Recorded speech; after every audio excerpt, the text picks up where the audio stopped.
Brother മരിച്ചുപോയി. അതായത് എൻ്റെ അമ്മായിപ്പൻ്റെ അനിയൻ മരിച്ചു പോകാനിടയായി. അപ്പൊ ആ മരിക്കുന്നതിന് മുമ്പ് പുള്ളി ഒരു സ്ട്രോക്ക് വന്നായിരുന്നു. അങ്ങനെ ഹോസ്പിറ്റലിൽ അഡ്മിറ്റ് ആയി, ICUയിൽ ആയി. 2 ദിവസം കഴിഞ്ഞ് റൂമിലിറക്കിയപ്പം എൻ്റെ ഹസ്ബൻഡിന്റെ സിസ്റ്ററൊക്കെ ദൈവവേലയില്ല, സുശേഷ വേലയില്ല. ഞാനൊരു വിശ്വാസിയാണ് കേട്ടോ. എൻ്റെ ഹസ്ബൻഡ് ജോലി ചെയ്യുന്ന മനുഷ്യനാണ്. പാസ്റ്ററുടെ ഭാര്യയൊന്നും അല്ല, നിങ്ങൾക്ക് അറിയാം. ഓക്കെ, അവര് പാസ്റ്ററാണ്, ദൈവവേല ചെയ്യുന്നവര്. അവരപ്പം ഈ അപ്പച്ചനെ കാണാനായിട്ട് ചെന്നപ്പോൾ മർത്തോമക്കാരനാണെങ്കിലും പള്ളിയിലെങ്ങും പോത്തൊന്നുമില്ല. അങ്ങനെയുള്ള ഒരു പിതാവായിരുന്നു. പക്ഷേ ഈ ICUന്ന് ഇറക്കി ഇവര് കാണാൻ ചെന്നപ്പോൾ ഉടനെ ഈ പിതാവ് വലിയ വായിൽ കരയുക. നല്ല ബോധമുണ്ട്. കാലിന് ഒരു സൈഡിൽ സ്ട്രോക്ക് അല്ലെ, ഒരു ചെറിയ കുഴപ്പമുണ്ട്. ഞരമ്പിന് ഉണ്ട്, ഇവിടെ ഒരു ബൾജിങ് പോലുണ്ട്, അത് പൊട്ടാൻ സാധ്യതയുണ്ടെന്ന് പറഞ്ഞിട്ടുണ്ട്. അല്ലാതെ പുള്ളിക്ക് അതിനെ പറ്റിയൊന്നും ഒരു കുഴപ്പമില്ല. നല്ല ഓർമ്മയും നല്ല ബോധവും ആൾക്കാരെ എല്ലാം അറിയാം. അപ്പൊ ഈ പാസ്റ്ററെ കണ്ടപ്പോഴത്തേക്ക് കൈ പിടിച്ചിട്ട് ഉറക്കെ കരഞ്ഞിട്ട് പറയുന്നു, ഞാൻ പാപിയാ, ഞാൻ എന്ത് ചെയ്യണം എന്ന് പറഞ്ഞ് നിലവിളിച്ച് കരയാനിടയായി. അപ്പൊ ആ പാസ്റ്റർ ആണെങ്കിൽ പാപം ഏറ്റു പറയാനും വചനങ്ങളെല്ലാം അങ്ങോട്ട് പറഞ്ഞു കൊടുത്തു. ദൈവമക്കളെ, അവരവിടെ ഇരുന്ന കൂട്ടിരിപ്പിനിരുന്ന സഹോദരങ്ങളോട് വർത്താനം പറയുമ്പോഴും ഈ അപ്പച്ചൻ അവിടെ കടന്ന് ഈ പറഞ്ഞു കൊടുത്ത വചനമെല്ലാം തോരാതെ വിളിച്ചു പറഞ്ഞുകൊണ്ടേയിരിക്കും. ഓർത്തോണേ, പെന്തക്കോസ്തുകാരനല്ല, മർത്തോമക്കാരൻ, പള്ളി പോത്തേ ഇല്ലാഞ്ഞ വ്യക്തി. ഹല്ലേലൂയ. എന്നാൽ തന്റെ അവസാന സമയത്ത് തനിക്കൊരു കുറ്റബോധം ഉണ്ടായിട്ട് താൻ ഇങ്ങനെ വചനം വിളിച്ചു പറഞ്ഞുകൊണ്ടേയിരിക്കുക. അത് കഴിഞ്ഞിട്ട് ഞങ്ങൾ കാണാൻ ചെന്നപ്പം എൻ്റെ സിസ്റ്ററിലോ പറയാൻ തൊക്കണിടെ ഇങ്ങനൊരു സംഭവം ഉണ്ടായി. എന്നാൽ സ്റ്റേജിൽ ശുശ്രൂഷിക്കുകയും പ്രവചിക്കുകയും ഭൂതങ്ങളെ വരെ പുറത്താക്കുകയും ചെയ്ത ദൈവദാസന്മാർ തങ്ങളുടെ ജീവിതത്തിന്റെ അന്ത്യത്തിൽ ചീത്ത വിളിച്ചു മരിച്ച അനുഭവം അവർ കണ്ടിട്ടുണ്ട്, കേട്ടിട്ടുണ്ടെന്ന് പറയാനിടയായി. ഞാൻ വളരെയധികം ഭയപ്പെട്ടു ദൈവത്തെ കേട്ടോ. ഹല്ലേലൂയ. വചനം ശുശ്രൂഷിച്ചതാ, ഭൂതങ്ങളെ ഇറക്കിയതാ, ഹല്ലേലൂയ, കെട്ടിയിടേണ്ട അവസ്ഥ വന്നു, റൂമിൽ പൂട്ടിയിടേണ്ട അവസ്ഥ വന്നിട്ടുണ്ട്. ഹല്ലേലൂയ. ഞാനും കണ്ടിട്ടുണ്ട് പൂട്ടിയിടുന്നത്, കെട്ടിയിടുന്നത്.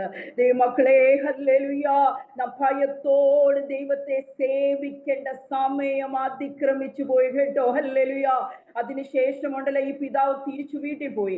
ആകെ എല്ലാം കൂടെ ഒരു മാസത്തിനകം പിതാവ് മരിച്ചേ.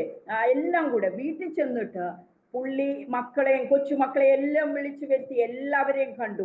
ഞാൻ എൻ്റെ അമ്മായിപ്പൻ്റെ അനിയനാ, പൊക്കി പറയേണ്ട ആവശ്യമൊന്നും എനിക്കില്ലല്ലോ, നിങ്ങൾക്ക് അറിയാമല്ലോ. അപ്പൊ ഞാൻ സത്യസന്ധമായ കാര്യമാണ് പറയുന്നത്. എല്ലാവരെയും വിളിച്ചു വരുത്തി, എല്ലാവരെയും കണ്ടു. അതിനുശേഷം എന്ത് ചെയ്തേ, തനിക്ക് പിണക്കുള്ളവരെ കാണണമെന്ന്, മനസ്സിനകത്തുള്ളവരെ കാണണമെന്ന് പറഞ്ഞ് വിളിച്ചു വരുത്തി. അവരുടെ കയ്യെ പിടിച്ച് ഞാൻ പാപിയാന്ന് പറഞ്ഞ് നിലവിളിച്ചു കരഞ്ഞു കേട്ടോ. അതിനുശേഷം അവരുടെ അച്ഛൻ വന്നപ്പം പറഞ്ഞു, എനിക്ക് അവർക്ക് കുർബാനയില്ലേ, അത് വേണം.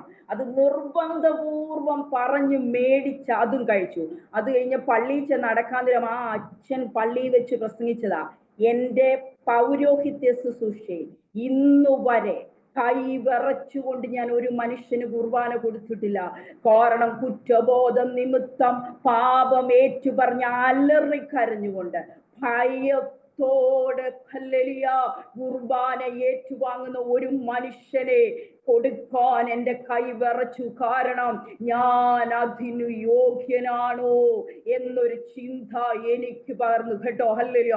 ദൈവമക്കളെ, ഞാൻ എൻ്റെ സിസ്റ്ററിലോ പറഞ്ഞത് കേട്ടതും ഈ അച്ഛൻ്റെതും കൂടെ കേട്ടപ്പം ഭയങ്കരമായി എൻ്റെ ജീവിതത്തിലെ എൻ്റെ പുറകിലോട്ട് ഞാൻ ഇങ്ങനെ ചിന്തിക്കാൻ തൊക്കെ ഇടയായി. ഹല്ലേലൂയ. ഞാൻ ഇത് പറഞ്ഞപ്പോൾ ഞാനൊന്ന് പറയട്ടെ. പണ്ട് ഞങ്ങളുടെ ചർച്ചിൽ ഒരു അച്ഛനുണ്ടായിരുന്നു. ഇടയ്ക്ക് സിഗരറ്റ് വലിക്കും, കള്ളൊക്കെ കുടിക്കും, അങ്ങനെ ഉണ്ട്. പക്ഷെ ഉപവാസ പ്രാർത്ഥനയ്ക്കൊക്കെ ചിലപ്പോഴേ വരത്തുള്ളൂ. അപ്പൊ ഏതെങ്കിലും ഒരു ഉപവാസ പ്രാർത്ഥനയ്ക്ക് വന്നാൽ ഞങ്ങൾക്ക് ഭയങ്കര സന്തോഷമാണ്. ഞങ്ങളുടെ കൊച്ചു സഭയായിരുന്ന കാലത്തെ ഉള്ള ഒരു അച്ഛനാ. കുടുംബം ഭയങ്കരമായി ദൈവത്തെ സേവിക്കുന്ന ആ അമ്മാമ എന്നൊക്കെ പറഞ്ഞാൽ ഇത്രയ്ക്ക് വിശുദ്ധിക്ക് വേണ്ടി നിൽക്കുന്ന ഒരു അമ്മാമയാ. അപ്പൊ ഈ അച്ഛൻ എങ്ങനെയെങ്കിലും രക്ഷപ്പെടണമെന്നുള്ള വലിയ ആഗ്രഹം ഉള്ളിലുള്ളത് കൊണ്ട് കത്രുമേശയുടെ സമയത്ത് കത്രുമേശ കൊടുക്കുമ്പോൾ ഞാൻ എന്ത് ചെയ്യുമായിരുന്നു, തിരിഞ്ഞു നോക്കുമായിരുന്നു, ഈ അച്ചായനെ എടുത്തോ, എന്താ രക്ഷപ്പെട്ടോ, എൻ്റെ സന്തോഷത്തിന് വേണ്ടിയാ കേട്ടോ ഞാൻ പ്രാർത്ഥിച്ചു, അല്ലെ ആ അമ്മാമ്മയുടെ കണ്ണുനീര് തോർന്നോ എന്നറിയാൻ വേണ്ടി തിരിഞ്ഞു നോക്കുമായിരുന്നു. ഒരിക്കൽ ഞാൻ ഇങ്ങനെ തിരിഞ്ഞു നോക്കിയപ്പോൾ ദൈവാത്മാവ് എന്നോട് പറഞ്ഞു, തന്നെത്താൻ ശോധന ചെയ്തിട്ട് വേണം ഹല്ലേലൂയ ഇതിൽ നിന്ന് പങ്കെടുക്കാൻ. ബിന്ദുവേ, നിന്റെ തലമുറ മുന്നിലിരിപ്പുണ്ടെങ്കിൽ അത് അവൾ എടുക്കുന്നോന്ന് പോലും നോക്കാനുള്ള അവകാശം വേദപുസ്തകം നിനക്ക് തന്നിട്ടില്ല.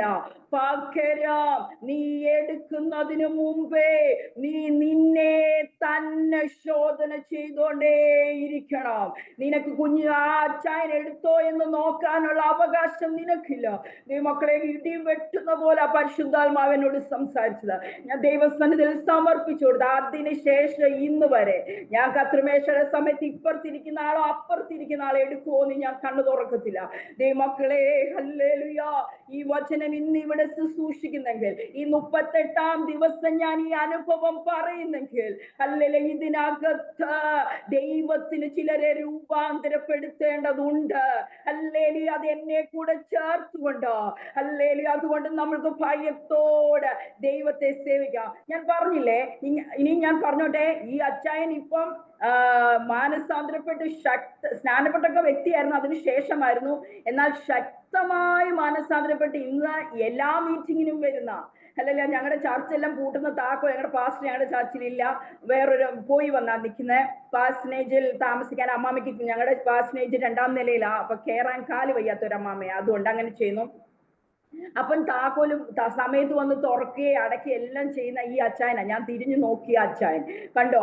ദൈവം ആ അച്ചായനെ രൂപാന്തരപ്പെടുത്തേണ്ട സമയത്ത് രൂപാന്തരപ്പെടുത്തിക്കോളും.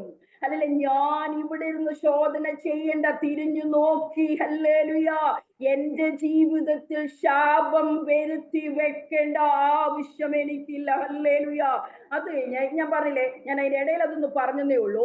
അത് ഈ ഹസ്ബൻഡിന്റെ ആ അപ്പച്ചൻ മരിച്ചതിന് ശേഷം ഞാൻ ഇങ്ങനെ ചിന്തിച്ചു, ഒരു 10 കൊല്ലം മുമ്പ് എന്റെ വീട്, ഞാൻ ജനിച്ചു വളർന്ന എന്റെ വീടിന്റെ അടുത്ത് ഒരു ജാതീയമായിട്ടുള്ള ഒരു മനുഷ്യനുണ്ടായിരുന്നു. അദ്ദേഹം ഞങ്ങളുടെ ചെറുപ്പം മുതലേ വല്ലപ്പോഴുമേ മദ്യപിക്കത്തുള്ളൂ. മദ്യപിച്ചു കഴിഞ്ഞാൽ ആ ഷാപ്പ് മുതല് ഇത് ഇറങ്ങിപ്പോകുന്നിടം വരെ കേൾക്കാൻ പാടില്ലാത്ത ഭാഷ സംസാരിച്ചുകൊണ്ടേ ഇരിക്കുമായിരുന്നു. ഇദ്ദേഹം വരുന്നത് ദൂരേന്നറിയാം. മമ്മിയൊക്കെ ഞങ്ങൾ കുഞ്ഞായിരുന്നപ്പോൾ ഞങ്ങളെ പിടിച്ച് മുറിക്കകത്ത് കയറ്റി കൂട്ടുമായിരുന്നു, ജനലും എല്ലാം അടച്ച്, കാരണം ഭാഷ പഠിക്കാതിരിക്കാൻ വേണ്ടി.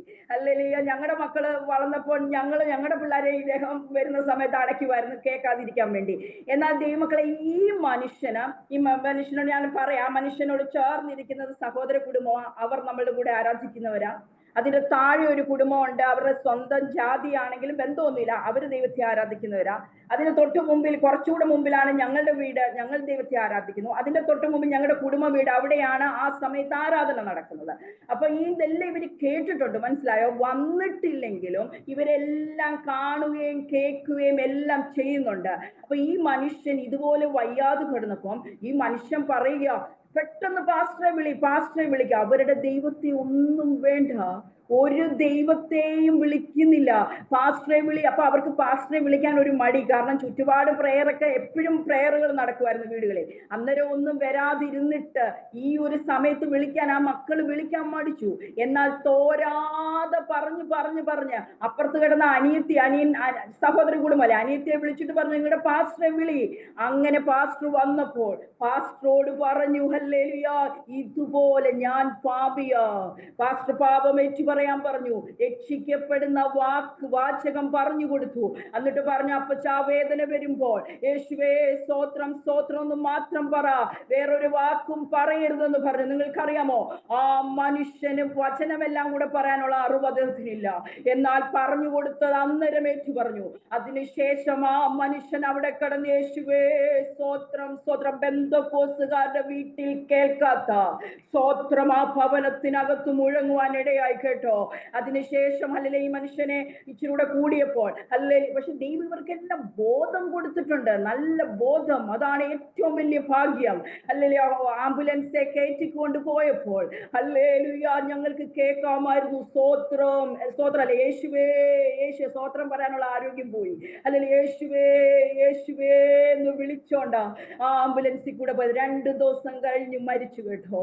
സ്വർഗത്തിലാണോ നരകത്തിലാണോ എന്നൊന്നും എനിക്കറിയത്തില്ല, പക്ഷെ ഇതെന്നെ ഇങ്ങനെ ചിന്തിപ്പിച്ചുകൊണ്ടേ ഇരുന്നു കേട്ടോ. എന്നാൽ ഞാൻ പറഞ്ഞില്ലേ, ഹല്ലേലൂയ, തൊട്ടു താഴെ ഞങ്ങളുടെ ഒരു വിശ്വാസി കുടുംബം, എന്റെ മമ്മി നിമിത്തമാണ് ആ കുടുംബം വിശ്വാസത്തിൽ വരാനിടയായത്. അത്രയ്ക്ക് നല്ലൊരു അമ്മാമ്മ. ഹല്ലേലൂയ. നമുക്ക് എന്താ പറയാ, സൗമ്യതയുടെ നിറകൂടമായിരുന്നു ആ അമ്മാമ്മ. ആവശ്യമില്ലാത്തൊരു വർത്തമാനം പറയുകയോ, എല്ലാ മീറ്റിങ്ങിന് വരികയും കരയുകയും താഴുന്ന ഒരു കുറ്റം സഭയിൽ ആർക്കും ആ ദേവദാസിയെ പറ്റി പറയാനില്ല. എന്നാൽ തനിക്കും വയ്യാതായപ്പോ ഒറ്റ മോനേ ഉള്ളൂ. ആ മോന് പാസ്റ്ററാണ്, പാസ്റ്റർ കൂടെ ആയിരുന്നു. അപ്പൊ മരിച്ചു കഴിഞ്ഞ് ഞങ്ങൾ കുറെ ദൂരമായിരുന്നു പാസ്റ്റർ ഇരുന്നത്. ഞങ്ങൾ അവിടെ കാണാൻ പോയപ്പോൾ ആ പാസ്റ്ററും ആ ഭാര്യയും കൂടി പറയാനിടയായി. 3 ദിവസം അമ്മ ബോധമില്ലാതെ കിടന്നിട്ട് പറയുവാൻ തൊക്കെ ഇടയായി. 2 പേരോട് സംസാരിക്കുന്നുണ്ട്. ഒന്ന് പറയുവാ, ഞാൻ അങ്ങോട്ട് വരത്തില്ല. എന്നിട്ട് പറയാ യേശു, അടുത്തത് പറയാ, യേശുവേ എന്നെ ശുദ്ധീകരിച്ചെടുക്കണമേ. Hallelujah, hallelujah. ഒരിടത്ത് പറയുന്നു ഞാൻ അങ്ങോട്ട് വരത്തില്ല എന്ന് പറഞ്ഞിട്ട്, പിന്നീട് പറയുന്നു യേശുവേ എന്നെ ശുദ്ധീകരിച്ചെടുക്കണേ. 2 പേര് വന്ന് നിൽപ്പുണ്ട്. ഞാൻ പറയട്ടെ, എന്നേക്കാൾ 100 ഇരട്ടി ഗുണമുള്ള ഒരു അമ്മാമ്മയാണ്. സൗമ്യതയും ഒരു കുറ്റം പറയാനില്ലാത്തൊരു ദൈവദാസിയ. പക്ഷെ എന്തോ ചെറിയൊരു ശുദ്ധീകരണത്തിന്റെ ആവശ്യമുണ്ടായിരുന്നു. 3 ദിവസം ബോധമില്ലാതെ കിടന്ന് എന്നെ ശുദ്ധീകരിക്കണേ എന്ന് പറഞ്ഞ് സന്തോഷത്തോടെ ചിരിച്ചു മരിക്കാനിടയായി കേട്ടോ. ഹല്ലേലൂയ. ദൈവമക്കളെ, എന്നായാലും നമുക്കൊരു മരണം നമ്മുടെ മുമ്പിലുണ്ട്. അല്ലെങ്കിൽ കർത്താവിന്റെ വരവുണ്ട്. ഞങ്ങൾ ജ്ഞാനമുള്ള ഒരു ഹൃദയം പ്രാപിക്കേണ്ടതിന് ഞങ്ങളുടെ നാളുകളെ എണ്ണുവാൻ ഞങ്ങളെ ഉപദേശിക്കണമേ. ഇന്ന് പ്രായം ഒരു ഘടകമേ അല്ല. ഞാൻ കഴിഞ്ഞ ദിവസം യൂട്യൂബിൽ കണ്ടു, +2 പഠിക്കുന്ന കുഞ്ഞ് ക്ലാസ്സിൽ വന്നിരുന്നു, കുഴഞ്ഞു വീണ്. യൂട്യൂബിൽ അതുപോലുണ്ട്. കുഴഞ്ഞു വീണു മരിച്ചു. പ്രായം ഒരു ഘടകമേ അല്ല. യേശുവേ എന്നൊന്ന് വിളിക്കാൻ സമയം കിട്ടുമോ എന്ന് നമുക്കറിയത്തില്ല. എന്നാൽ നാം ജീവിക്കുന്ന കാലം ഭയത്തോട് ജീവിക്കുക. ഞാൻ പറഞ്ഞില്ലേ, ഹല്ലേലൂയ, ഈ ഒരു സംഭവങ്ങളൊക്കെ പുറകോട്ട് ചിന്തിച്ചപ്പോൾ, ഞാൻ 7ാം ക്ലാസ്സിൽ പഠിക്കുമ്പോഴാണ് ഞങ്ങൾ ബന്ധക്കോസിൽ വരുന്നത്.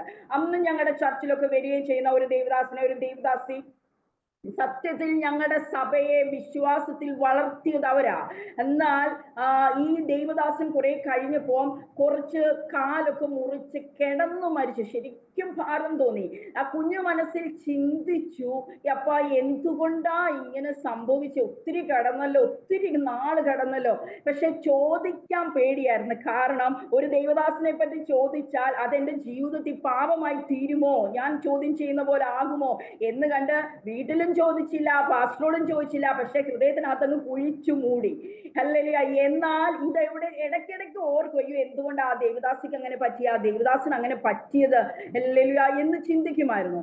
അങ്ങനെ ഇരിക്കാൻ ഞങ്ങളുടെ ചർച്ചിൽ ഒരു 6 വർഷങ്ങൾക്ക് മുമ്പ് ഒരു ദൈവഭൃത്യൻ കടന്നു വരാനിടയായി. ആ ദേവദാസൻ ഞങ്ങളെ ഇങ്ങനെ വചന ശക്തമായിട്ട് പഠിപ്പിക്കാനിടയായി.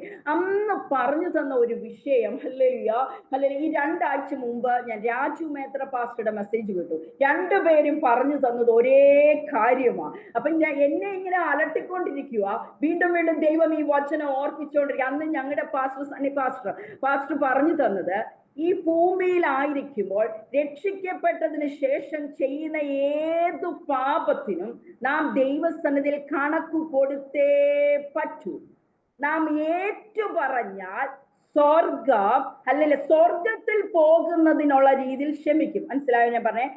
വിളിക്കപ്പെട്ടവർ അനേകർ, തിരഞ്ഞെടുക്കപ്പെട്ടവർ ചുരുക്കം.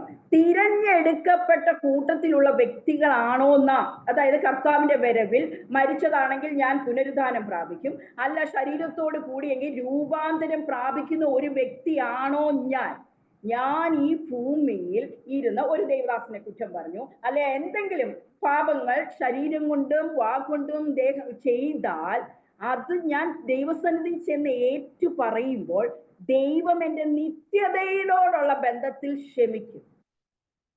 മനസ്സിലായോ? നിത്യതയോട്. അത് ഞാൻ ഇനി ആളെ പറഞ്ഞുതരാം. ബൈബിളിൽ നിന്ന് അതിന്റെ എക്സാമ്പിൾ ദേവദാസന്മാർ പഠിപ്പിച്ചത് ഞാൻ പറഞ്ഞുതരാം. അന്നേരം ഒന്നുകൂടെ നിങ്ങൾക്ക് പിടികിട്ടും. നിത്യതയോടുള്ള ബന്ധത്തിൽ ക്ഷമിക്കും. പക്ഷേ ഞാൻ ചെയ്ത പ്രവൃത്തിയുടെ ഫലം ഈ ഭൂമിയിൽ നിന്ന് എന്നെ എടുക്കുന്നതിന് മുമ്പ് ഇവിടെ ഇട്ട് എന്നെ ശുദ്ധീകരിക്കും. അത് രൂപാന്തരപ്പെട്ടു പോകുവാണെങ്കിൽ കർത്താവിന്റെ വരവിന്റെ മുമ്പിൽ എനിക്കൊരു ശുദ്ധീകരണമുണ്ട്. അല്ല മരണത്തോടാ പോകുന്നെങ്കിൽ മരണത്തിന് മുമ്പേ എനിക്കൊരു ശുദ്ധീകരണമുണ്ട്. ബെന്തക്കോസ്തിൽ ഇന്ന് അത് പഠിപ്പിക്കുന്നേ ഇല്ല.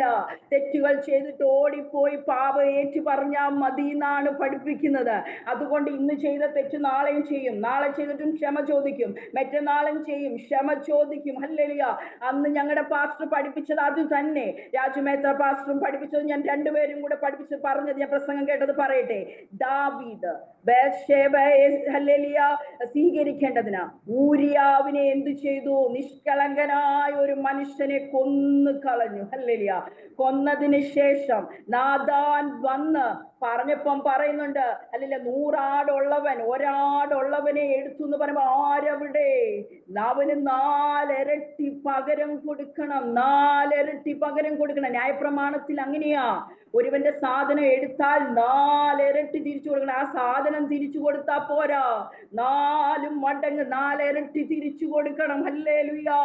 അങ്ങനെ ദാവീദ് പറഞ്ഞു. നമുക്കറിയാം നാഥാൻ പ്രവാചകൻ ഹല്ലേലൂയ ഹല്ലേലൂയ പാപം ഓർപ്പിച്ചപ്പോൾ അത് ഏറ്റെടുത്ത് ആ സാധു നിലത്തു കിടന്ന് ഹല്ലേലൂയ നിലവിളിച്ച് തന്റെ പാപം ഏറ്റു പറഞ്ഞു. ഹല്ലേലൂയ, നിന്റെ രക്ഷയുടെ സന്തോഷം എനിക്ക് തിരികെ തരണമേ, നിന്റെ പരിശുദ്ധാത്മാവിനെ എന്നിൽ നിന്ന് എടുക്കരുതേ, എല്ലാം പറഞ്ഞ് ദൈവം ക്ഷമിച്ചു കൊടുത്തന്നേ. അതുകൊണ്ടല്ലേ യേശു വന്നപ്പം ഹല്ലേലൂയ കുരുടൻ വിളിക്കുന്നത്, യേശുവേ ദാവീദ് പുത്ര. നിത്യതയോടുള്ള ബന്ധത്തിൽ ദൈവം അത് കണക്കിട്ടില്ല. ദാവീദിന്റെ സിംഹാസനത്തിൽ ഇരിക്കുന്നവനായി, യഹൂദാ ഗോത്രത്തിന്റെ സിംഹമായി, ഇശായിയുടെ കുറ്റിന്ന് മുളച്ചു വരുന്ന മുളയായി യേശു വന്നു. ദാവീദേ, നിന്റെ നിത്യതയോടുള്ള ബന്ധത്തിൽ നീ ചെയ്ത പാപം ദൈവം കണക്കിട്ടില്ല, പൂർണ്ണമായി ക്ഷമിച്ചു തന്നു. എന്നാൽ ഈ ഭൂമിയിൽ ഹല്ലേലൂയ ബേർശേബയ്ക്കുണ്ടായ ആദ്യത്തെ കുഞ്ഞ് ഹല്ലേലൂയ കിടന്ന് നിലവിളിച്ചിട്ടും മരിച്ചു കേട്ടോ. ദാവീദ് കരഞ്ഞതും നിലവിളിച്ചതും നമുക്കറിയാമല്ലോ. Hallelujah hallelujah hallelujah hallelujah. അതുപോലെ ഹല്ലേലൂയ നമുക്കറിയാം ദാവീദിന്റെ മറ്റൊരു മോൻ അബ്ശാലോം അമ്നോനെ അടിച്ചു കൊന്നു. 1 ബേർശേബയിൽ 4 ഇരട്ടി. ബേർശേബയിൽ ഉണ്ടായ കുഞ്ഞ് മരിച്ചു. അബ്ശാലോം അമ്നോനെ അടിച്ചു കൊന്നു. അടുത്തത് അബ്ശാലോം ഭയങ്കര സുന്ദരനായിരുന്നു, കരുവേലത്തെ തൂങ്ങിക്കിടന്നു. അതിലെ 4 അദോനിയ രാജകുമാരൻ കൊല്ലപ്പെട്ടു. ഒരു പിതാവെന്ന നിലയിൽ തന്റെ മക്കളുടെ മരണം കേട്ട് അലറി നിലവിളിച്ച് കരയുന്ന ഒരു ദാവീദിനെയാണ് നാം കാണുന്നത്. ഹല്ലേലൂയ. ദൈവമക്കളെ, 4 ഇരട്ടി പകരം കൊടുക്കേണ്ട വന്നു കേട്ടോ. ദാവീദേ, അല്ലല്ല നീ ദാവീദ് പുത്രനായ യേശു ജനിക്കുന്നത് നീ ദൈവത്തിന്റെ ഹൃദയപ്രകാരം ഉള്ളവനാ. നിന്റെ നിത്യതയോടുള്ള ബന്ധത്തിൽ നീ ഓർത്തിട്ടേ ഇല്ല. ദൈവം പൂർണ്ണമായി ക്ഷമിച്ചു തന്നു. എന്നാൽ ഈ ഭൂമിയിൽ വെച്ചു ചെയ്തതിന്റെ ഫലം, ഈ ഭൂമിയിൽ വെച്ച് ശുദ്ധീകരണം പ്രാപിപ്പിച്ചിട്ടാണ് അല്ലെ ദാവീദിനെ തിരികെ വിളിച്ചത്. ഞാൻ കഴിഞ്ഞ ദിവസം ഇത് സൺഡേ സ്കൂൾ കുട്ടികളോട് പറഞ്ഞായിരുന്നു. ഞാൻ പറഞ്ഞു, അവരോട് ചോദിച്ചു, ദൈവമക്കളെ അങ്ങനെ ഒന്നും ചെയ്തില്ലെങ്കിൽ അല്ലെ ദൈവം ഊരിയാവിനോട് തെറ്റ് ചെയ്യുവല്ലേ, നീതികേട് ചെയ്യുവല്ലേ? ഊരിയാവിന് ഈ ഭൂമിയിൽ ജീവിക്കാൻ അവകാശമില്ലായിരുന്നോ? അസാധു എന്തെങ്കിലും തെറ്റ് ചെയ്തിട്ടാണോ അവനെ കൊന്നുകളഞ്ഞത്? അവന് വേണ്ടി കൂടെ ഉള്ളതല്ലായിരുന്നോ ഈ ഭൂമി? ഒരുവനെ കൊന്നിട്ട് ചെന്നിരുന്ന് ക്ഷമിക്കണേ എന്ന് പറഞ്ഞാൽ അതിന് ശിക്ഷയില്ലെങ്കിൽ അല്ലെ ദൈവത്തിന്റെ വിധി നീതിയാകുമോ? ദൈവമക്കളെ, രക്ഷിക്കപ്പെടുന്നതിന് മുമ്പ് എത്ര കൊല ചെയ്താലും ദൈവം ക്ഷമിക്കും, അത് നിത്യതയുമായി കണക്കിടത്തില്ല.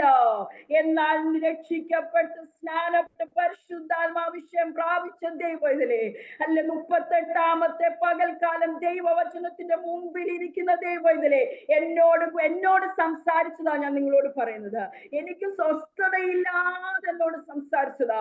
Hallelujah hallelujah. അതുകൊണ്ട് അല്ലെ നമ്മുടെ വാക്കുകൾ മറ്റുള്ളവരെ മുറിപ്പെടുത്തരുതേ, നമ്മുടെ പ്രവൃത്തികൾ മറ്റുള്ളവരെ മുറിപ്പെടുത്തരുതേ, ആവശ്യമില്ലാത്ത കാര്യങ്ങൾ നമ്മൾ പറയരുതേ, തലമുറകൾക്ക് ശാപം വരുത്തി ദൈവമക്കളെ, അതിൽ ഒന്നും ചെയ്യാത്ത തലമുറ, ഒന്നും അറിയാത്ത തലമുറ, അവരവരുടെ തലമുറയെ ഓർത്തെങ്കിലും ദീപാരോചകനാധികൾക്കരാധികരെ ഇന്ന് പകൽക്കാലം നമുക്ക് സമർപ്പിക്കാം.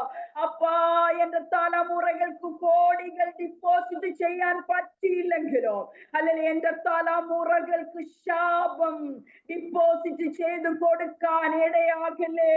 ഹല്ലേലൂയ. ഞാൻ അത് കഴിഞ്ഞിട്ട് രാജുമേത്ര പാസ്റ്ററുടെ ഭാഷയെ പുള്ളി പറയുന്നത്, എന്താ, ഇസ്രയേലിന്റെ മധുര ഗായകനായ ദാവീദേ നീയാണെങ്കിലും. അല്ലല്ലയോ. എന്നിട്ട് പിന്നെ പറയാം, പുള്ളിയുടെ ഭാഷ പറഞ്ഞ, ഇത് അറബിക്കെട്ടല്ല, ഇത് മന്ത്രവാദമല്ല, ഇത് പോരാട്ടമല്ല.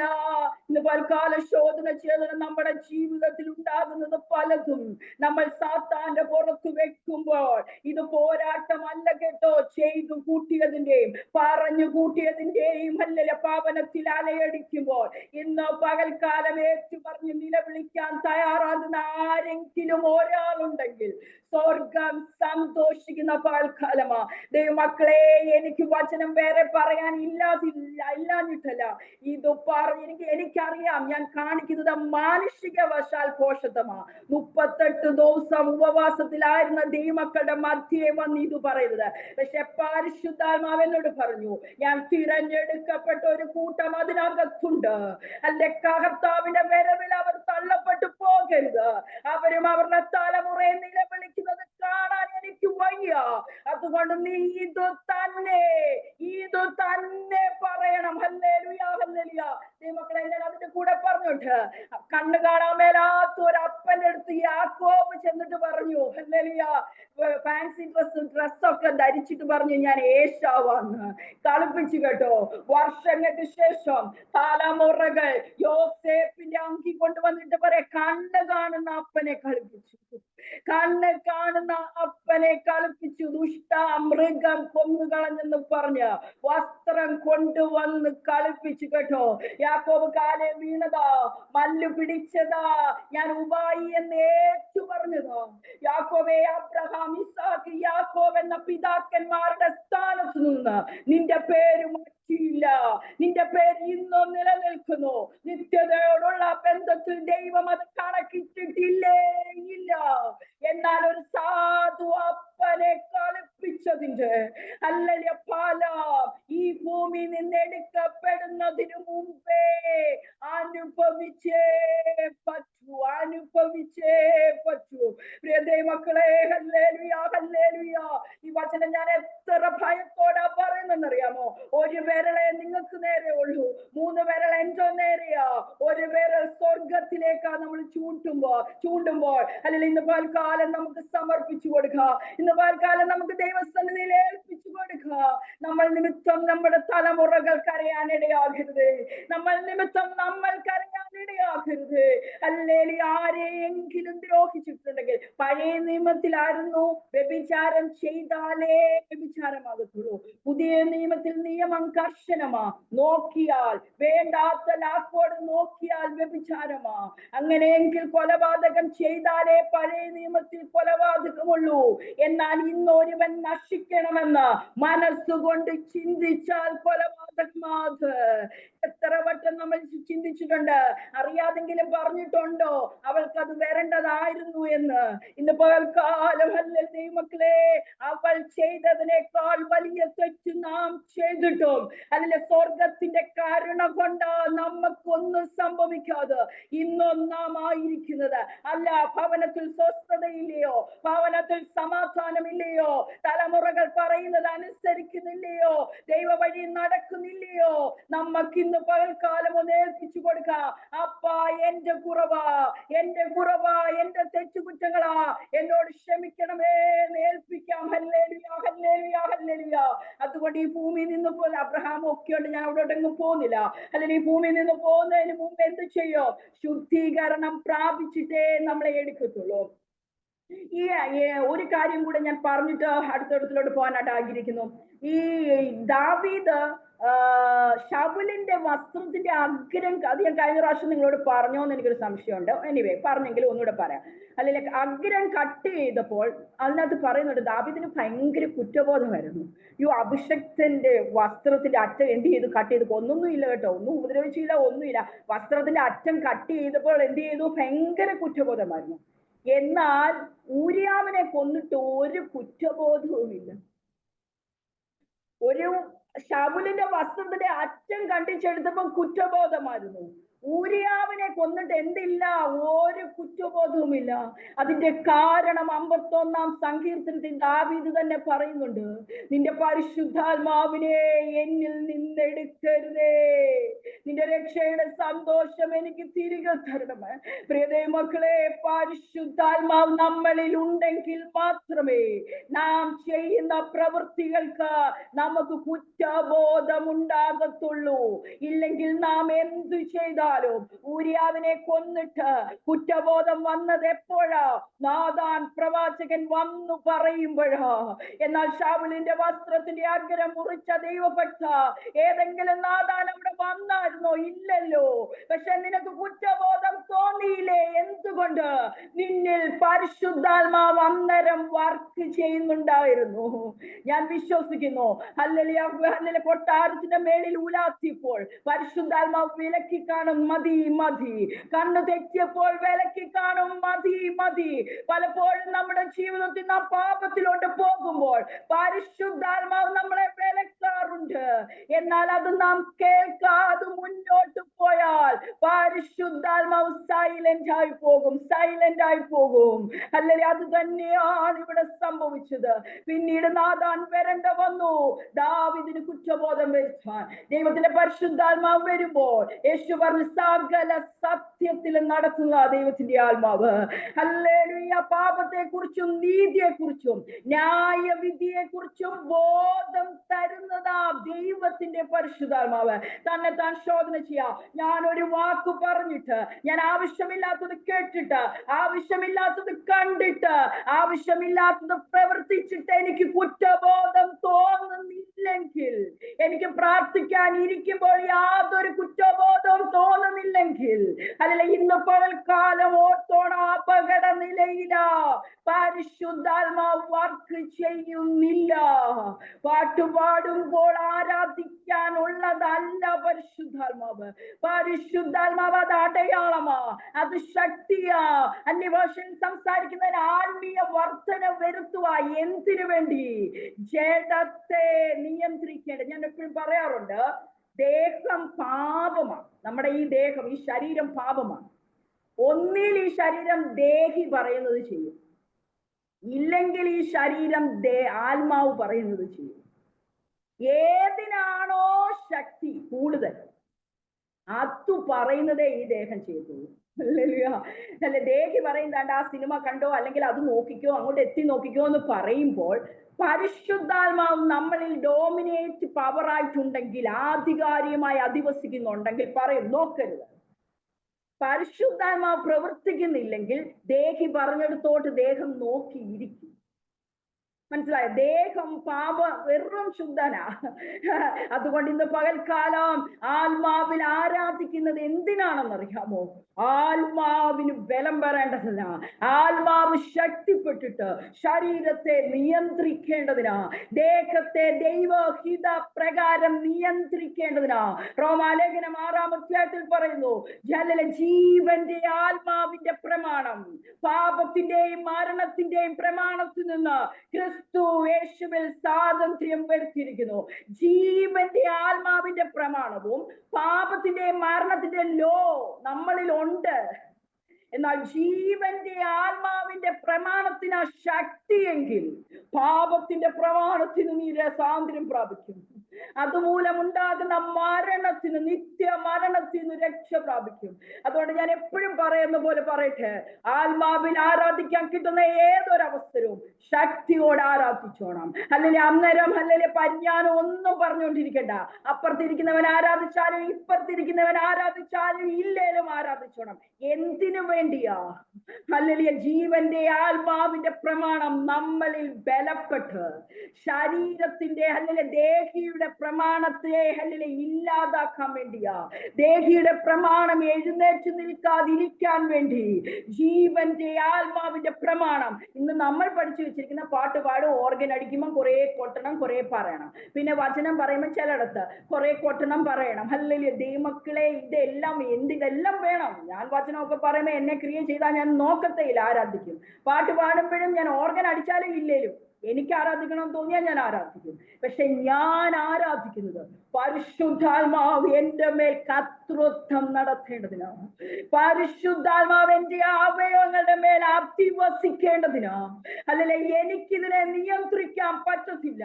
അല്ലെങ്കിൽ സകല സത്യത്തിലും എന്നെ നടത്തണമെങ്കിൽ, ഉപദേശിച്ച് നടത്തണമെങ്കിൽ പരിശുദ്ധാത്മാവിന് എന്റെ മേൽ എന്തുണ്ടായിരിക്കണം? ശക്തി വേണം. പരിശുദ്ധാത്മാവ് വർക്ക് ചെയ്തുകൊണ്ടിരിക്കണം. Hallelujah, hallelujah. 2 കൊരിന്ത്യർ 10-ാം അധ്യായം 3 മുതൽ 5 വരെയുള്ള വാക്യത്തിൽ പറയുന്നുണ്ട്, ഞങ്ങൾ ജഡത്തിൽ സഞ്ചരിക്കുന്നവരെങ്കിലും ജഡപ്രകാരം പോരാൻ. ജഡത്തിലാ സഞ്ചരിക്കുക. പൗലോസ് പറയാ, നമ്മളെ പോലെ അവരും ജഡത്തിൽ സഞ്ചരിക്കുന്നവരാ. ജഡപ്രകാരം പോരാടുന്നില്ല. ഞങ്ങളുടെ പോരിന്റെ ആയുധങ്ങൾ ജഡീകങ്ങളല്ല, കോട്ടകളെ ഇടിപ്പാൻ ദൈവസന്നിധി ശക്തിയുള്ളവ തന്നെ. നമ്മൾ ഇത് പറഞ്ഞിട്ട് എന്തോ ചിന്തിക്കുന്നതെന്ന് അറിയാമോ? ഈ എന്റെ തലമുറയുടെ മുമ്പിൽ നിൽക്കുന്ന മതിൽ ഇടിഞ്ഞു മാറട്ടെ, അല്ലെങ്കിൽ എന്റെ സാമ്പത്തിക ശൂന്യത വരുത്തുന്ന മതിൽ ഇടിഞ്ഞ്, അതല്ല ഇവിടെ പറഞ്ഞേക്കുന്നത്. ഇവിടെ പറയുക, ഹല്ലേലൂയ, ജഡത്തിൽ സഞ്ചരിക്കുന്നവരെങ്കിലും ഞങ്ങൾ ജഡപ്രകാരം പോരാടുവാൻ ഞങ്ങളുടെ ജഡത്തെ വിട്ടുകൊടുക്കത്തില്ല. ജഡപ്രകാരം പോരാടിയാൽ ഞങ്ങൾ ജഡീക മനുഷ്യനായി തീരും. ആത്മാവ് നടത്തുന്നവനെ ദൈവ മനുഷ്യനായി മാറത്തുള്ളൂ. ഞങ്ങൾക്കൊരായുധമുണ്ട്. ആ ആയുധം ദൈവസന്നിധിയിൽ ശക്തിയുള്ളതാ. എന്നിട്ട് പറയാ, അവയാൽ, ആ ശക്തിയാൽ എന്തിനെയൊക്കെ തകർക്കുന്ന പറയുന്നത്? സങ്കല്പങ്ങളെ.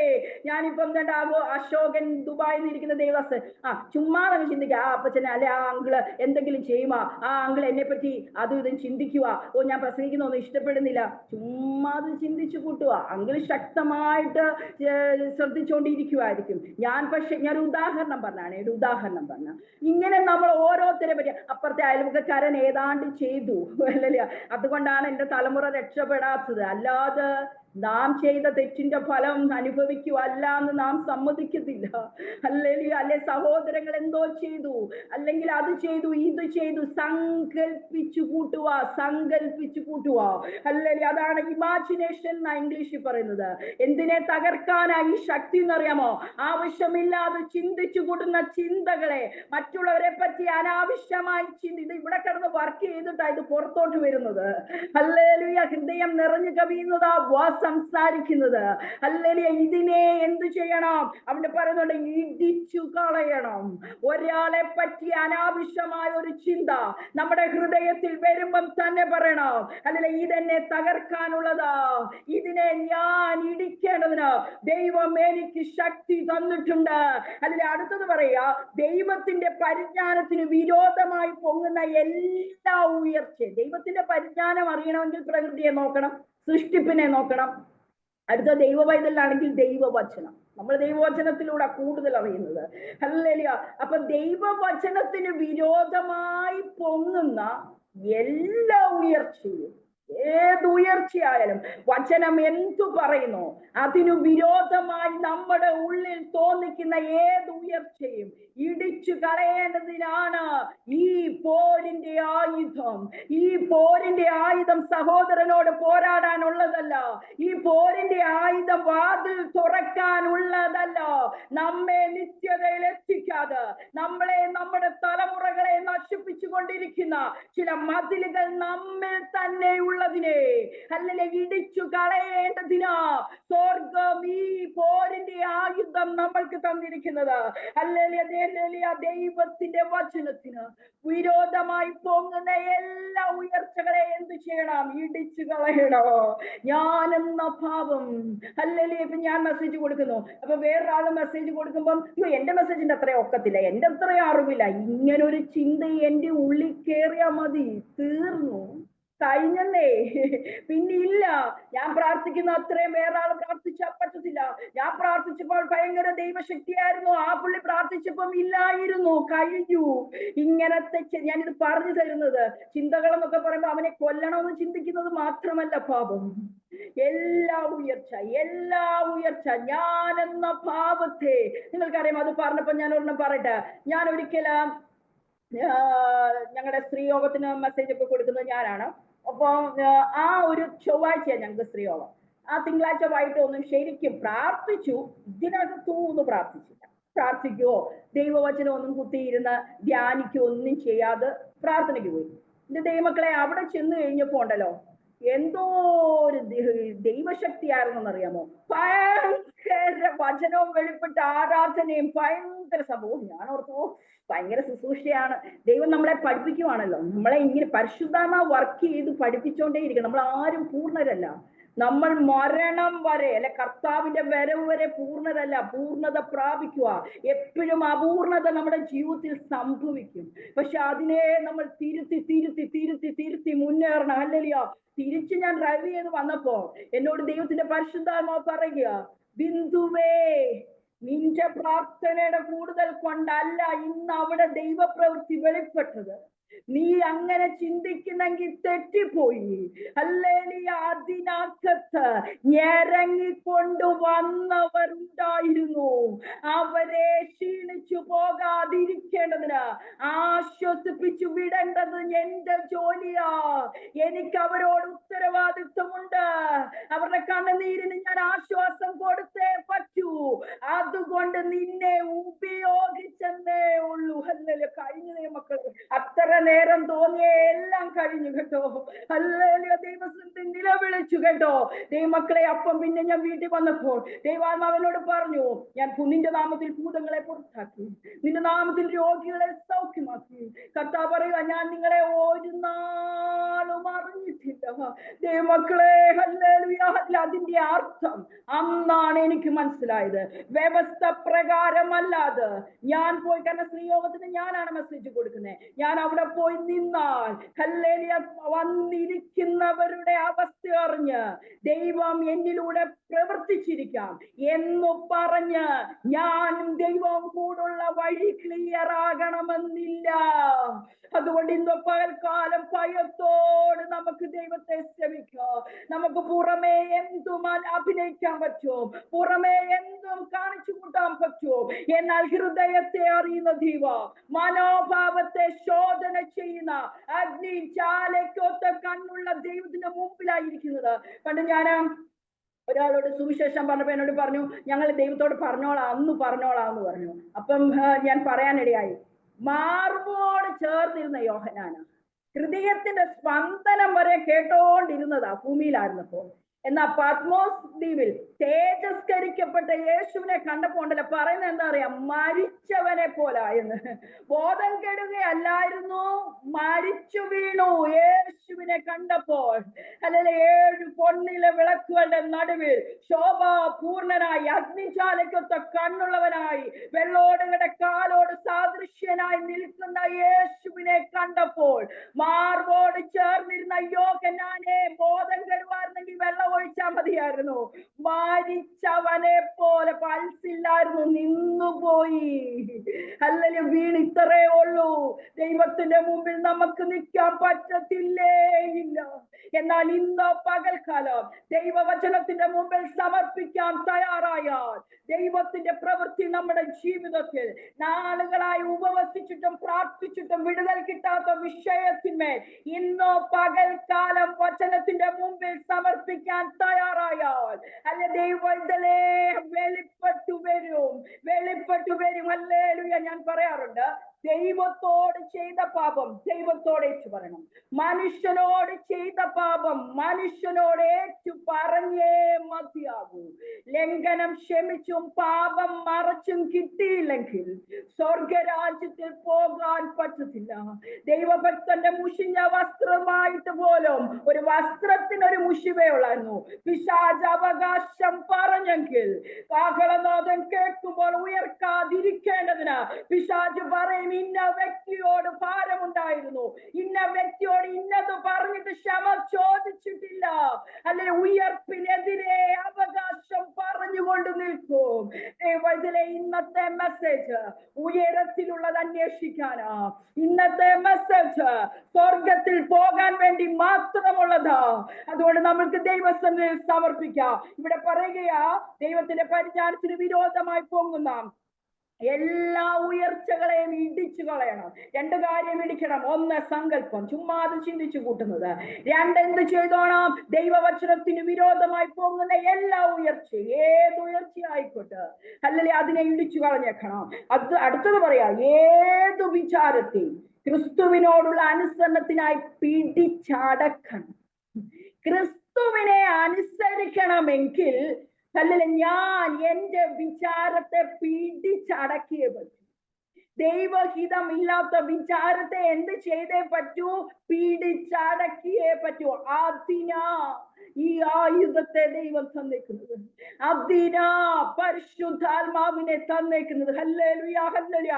പിടിച്ചടക്കുക എന്നുള്ളതിന് ഇംഗ്ലീഷിൽ കിടക്കുന്ന ക്യാപിറ്റിവിറ്റി, അടിമത്തം. വേറൊന്നിനകത്ത് കിടക്കുന്ന ഇംപ്രിസൺമെന്റ്, ജയിലിൽ അടയ്ക്കണം. ഹല്ലേലൂയ. എനിക്കുണ്ടാകുന്ന ക്രിസ്തുവിനെ അനുസരിക്കാൻ പറ്റാതെ എന്റെ ജീവിതത്തിൽ തോന്നിക്കുന്ന ഏത് വിചാരവും ഉള്ളിൽ വരുമ്പോഴേ എന്തോ ചെയ്യണം? കൊണ്ട് ജയിലിലിട്ട് ആ വിചാരത്തെ അങ്ങ് അടച്ചേക്കണം. പക്ഷെ ഈ പട്ടിക്കുട്ടിയൊക്കെ ചാടി വരുന്ന പോലെ ഈ വിചാരം മിനിറ്റിന് ചാടി വരും. അതിൽ മരണം വരെ ഈ വിചാരങ്ങൾ ചാടി വരും കേട്ടോ. പക്ഷെ എന്തോ ചെയ്തോണം? ആ മരണം വരെ ഇതിനെ ജയിലിൽ അടച്ചോണം. അതിനാണ് ഈ ആയുധം തന്നിരിക്കുന്നത്. കോട്ടകളെ ഇടിക്കാൻ തക്കവണ്ണം ദൈവത്തിന് ശക്തിയുള്ള ആയുധത്തെ ദൈവം നമുക്ക് തന്നിരിക്കുന്നത് അതിനു വേണ്ടിയാ കേട്ടോ. Hallelujah, hallelujah. ഞങ്ങളുടെ ചർച്ചില് ഞാനൊരു തുള്ളി വെള്ളം കുടിച്ചോട്ടെ.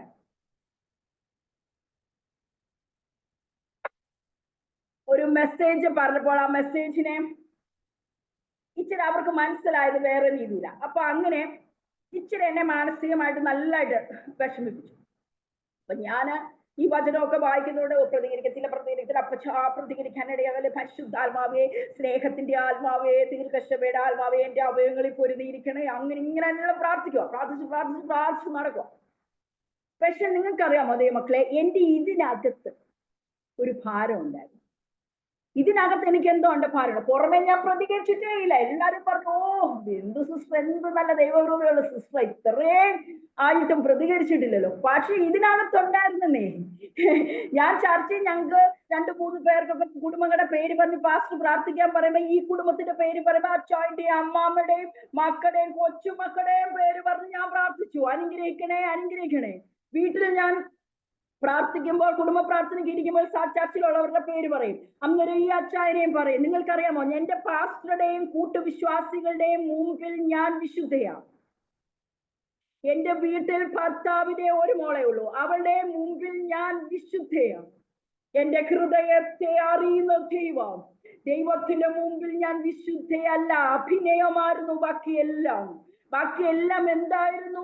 അഭിനയം, ആത്മീയ അഭിനയം. അതായിരുന്നു നടത്തിക്കൊണ്ടേയിരുന്നത്. ഹല്ലേലൂയ. എന്നാൽ ഞാൻ ഒരു ദിവസം വേദപുസ്തകം എടുത്തപ്പോൾ എബ്രായ ലേഖനം 12-ാം അധ്യായം 14-ാം വാക്യം എന്നോട് ശക്തമായി സംസാരിച്ചു. എല്ലാവരോടും സമാധാനം ആചരിച്ച് ശുദ്ധീകരണം പ്രാപിപ്പാൻ ഉത്സാഹിപ്പീൻ. ശുദ്ധീകരണം കൂടാതെ ആരും കർത്താവിനെ കാണില്ല. ആ വാക്യം എല്ലാരും പറയും, ഞാൻ എപ്പോഴും പറയുന്നായിരുന്നു. എന്നാൽ അതിന്റെ മേലത്തെ വാക്യം ദൈവം എന്നോട് പറഞ്ഞു, ബിന്ദുവേ, ഇങ്ങനെ പറഞ്ഞത്, നിന്നെ സ്നേഹിക്കുന്ന നിന്റെ അമ്മയെ തിരിച്ചു സ്നേഹിക്കാൻ നിനക്ക് എളുപ്പം. നിന്നോട് നല്ല വാക്കു പറയുന്നവരെ സ്നേഹിക്കാൻ നിനക്ക് എളുപ്പമാ. എന്നാൽ നിന്നെ കുറിച്ച് അനാവശ്യം പറയുന്നവനെയും സ്നേഹിച്ചേ പറ്റൂ. പുറമെ സ്നേഹിക്കുവല്ല, ഹൃദയത്തിനകത്തുനിന്ന് സ്നേഹിച്ചേ പറ്റൂ. അതിന്റെ പേരാണ് ശുദ്ധീകരണം. ആ രീതിയിൽ ശുദ്ധീകരണം പ്രാപിച്ചില്ലെങ്കിൽ നീ എന്നെ കാണത്തില്ല. പിന്നെങ്ങനാ സ്വർഗത്തിൽ വരുന്നത്? മക്കളെ, ഇന്ന് പകൽക്കാലം ഹല്ലേലൂയ, ഞാൻ ശുദ്ധ ഹൃദയത്തോട് പറയുക, ആരോടെങ്കിലും ഭാരമുണ്ടെങ്കിൽ വെച്ചോണ്ടിരിക്കാതെ വിട്ടുകളയണേ. ഇവിടെ പറഞ്ഞ ശുദ്ധീകരണം കൂടാതെ ആരും കർത്താവിനെ കാണത്തില്ലെങ്കിൽ പോകാൻ പറ്റുമോ? ദൈവമക്കളെ കാണത്തില്ലെങ്കിൽ പോകാൻ പറ്റുമോ? അല്ലല്ലേ? അതുകൊണ്ട് എന്തോ ചെയ്തോണം, എല്ലാവരോടും സമാധാനം ആചരിച്ചോണം. അത് ചീത്ത പറയുന്നവരായാലും നിന്ദിക്കുന്നത്. അതല്ലേ യേശുപ്പച്ചൻ അടിച്ചവരോട് പറയാ, കർത്താവേ ഇവർ ചെയ്യുന്നത് എന്തെന്നറിയാക്കിയാൽ ഇവരോട് ക്ഷമിക്കണേ. സ്തേഫാനോസ് കല്ലെറിയുക, ജീവിച്ചു തീർന്നിട്ടില്ല, ജീവിതം തുടങ്ങിയിട്ട് വേണേ ഉള്ളൂ, എന്നാൽ പറയുക ഇവർ ചെയ്യുന്നത് എന്തെന്നറിയാകിയാൽ ക്ഷമിക്കണമേ. ദൈവമക്കളെ, ഹൃദയത്തിൽ മരണത്തെ വിളിച്ചു പറഞ്ഞ മരണമൊഴി, അതൊക്കെ ഹൃദയത്തിനകത്തു നിന്നുള്ളതാ. ഞാൻ കാണിച്ചതുപോലെ പുറമെ പോയിരുന്ന് പ്രാർത്ഥിച്ചതല്ല. ഇന്ന് പൽക്കാലം ആരോടെങ്കിലും ഭാരമുണ്ടെങ്കിൽ നാം ഏറ്റു പറഞ്ഞു ഉപേക്ഷിക്കുന്നതാണ് ശുദ്ധീകരണം. ആ ശുദ്ധീകരണം പ്രാപിച്ചാലേ നമ്മൾ എവിടെ പോകത്തുള്ളൂ? നിത്യതയിൽ പോകത്തുള്ളൂ, യേശുവിനെ കാണത്തുള്ളൂ, അല്ലല്ലേ? സ്വർഗത്തിൽ പോകത്തില്ല. യാക്കോബ് അപ്പോസ്തലൻ പറയുന്നുണ്ട് 5:9, സഹോദരന്മാരെ, വിധിക്കപ്പെടാതിരിക്കാൻ ഒരുവന്റെ നേരെ എന്ത് ചെയ്യില്ലേ? ഞരങ്ങിപ്പോകരുത്. എന്റെ മനസ്സിൽ ഞരക്കമേ ഉള്ളായിരുന്നു, ഒരു ചെറിയ ഭാരം, അതിന് അവകാശമില്ല. അങ്ങനെ ചെയ്താൽ എന്തു പറ്റും? ഞാൻ വിധിക്കപ്പെടും. ഞാൻ വിധിക്കപ്പെടാതെ എന്ന് വെച്ചാല് വെള്ളസിംഹാസനത്തിന്റെ മുമ്പിലാ വിധി, ന്യായവിധി. അവിടെ പോകേണ്ട വരുമെന്ന്. വിധിക്കപ്പെടാതിരിക്കണമെങ്കിൽ ഒരുവന്റെ നേരെ ഒരുവൻ ഞരങ്ങിപ്പോകരുത്. അടുത്ത വാക്യം പറയാ, ഇതാ ന്യായാധിപതി വാതിൽക്കൽ നിൽക്കുന്നു. ഓ, ന്യായാധിപതി വാതിൽക്കൽ നിൽക്കുന്നത് കൊണ്ട് ഒരു മനുഷ്യനോടും ഞെരങ്ങാൻ നമുക്ക് അവകാശമില്ല. മക്കളെ, ഞാൻ ഇത് പറഞ്ഞു വിട്ടാൽ ശരിയാകത്തില്ല. ഈ ഒരു വാക്യം കിട്ടിയ ഉടനെ ഞാനങ്ങ് രൂപാന്തരപ്പെട്ടു മാനസാന്തരപ്പെട്ടൊന്നും ഇല്ല കേട്ടോ. എന്റെ മനസ്സിനകത്ത് കയറിയിരിക്കുന്ന ഭാരമല്ലേ. ഞാൻ പറഞ്ഞു, യേശുപ്പച്ച ഒറ്റയ്ക്ക് ഇരുന്ന് മുട്ടുമടക്കി. യേശുപ്പച്ച മുട്ടുമടക്കത്തില്ലേ, ഇരുന്നതേ ഉള്ളൂ, നേരത്തെ ഇരുന്നു. ഞാൻ പറഞ്ഞു, യേശുപ്പച്ച ഹല്ലേലൂയ, എനിക്ക് പറ്റത്തില്ല, എന്റെ മനസ്സിൽ ഒത്തിരി ഭാരമുണ്ട്. ഹല്ലേലൂയ. അവരുമായിട്ടുള്ളത് ദൈവം തീർത്തോളുവന്നേ. നമുക്ക് നമ്മുടെ റൂട്ട് ക്ലിയർ ആക്കുക. എന്നോട് അത് പറഞ്ഞില്ലേ ഇത് പറഞ്ഞില്ലേ എന്ന് പറയാൻ നമുക്ക് അവകാശമില്ല. അത് അവരുമായിട്ട് തീർത്തോളും. എന്റെ റൂട്ട്, എനിക്ക് സ്വർഗത്തിലേക്കുള്ള വഴി ഞാൻ ക്ലിയർ ആക്കിയേ പറ്റൂ. ദൈവത്തിന് മുഖപക്ഷമില്ലാത്തതാ. സമയം ഉണ്ടെങ്കിൽ അതുകൂടെ എനിക്ക് എടുക്കേണ്ടതാ. Hallelujah, hallelujah, hallelujah. അതുകൊണ്ട് അപ്പൊ ഞാൻ എന്ത് ചെയ്തു? തുടർമാനം പ്രാർത്ഥിക്കാൻ തുടങ്ങി. പരിശുദ്ധാത്മാവേ, സ്നേഹത്തിന്റെ ആത്മാവേ, ക്ഷമയുടെ ആത്മാവേ, എന്റെ ശരീരത്തിന്മേൽ ആവസിക്കണമേ, എന്റെ ഹൃദയത്തിൽ പരിവർത്തിക്കണമേ. ഒരാഴ്ചയോളം പ്രാർത്ഥിച്ച് എനിക്ക് കറക്റ്റ് ദിവസം ഓർമ്മയില്ല, പറയുന്ന എല്ലാം സത്യമായിരിക്കണം, പ്രത്യേകിച്ച് ദൈവജനത്തിന്റെ മുമ്പിൽ നിൽക്കുക. ഹല്ലേലൂയ. അപ്പൊ എത്ര നാൾ പ്രാർത്ഥിച്ചു? അധികം പ്രാർത്ഥിക്കേണ്ട വന്നില്ല കേട്ടോ, കാരണം അത്രയ്ക്ക് വചനം കൊണ്ടുകയറിയല്ലോ. എന്നിട്ടുള്ള ഒരു പ്രാർത്ഥനയല്ലേ, എനിക്ക് പറ്റത്തില്ല, എന്നെ സഹായിക്കണേ. എനിക്ക് ആഗ്രഹമുണ്ട്, എനിക്ക് പക്ഷെ പറ്റുന്നില്ല. ഈ പറയുന്ന സമയത്തും അവിടെ പ്രശ്നം വീണ്ടും ചർച്ച ചെയ്യുമ്പോൾ ഞാൻ കേൾക്കുന്നുണ്ട്. Hallelujah, hallelujah.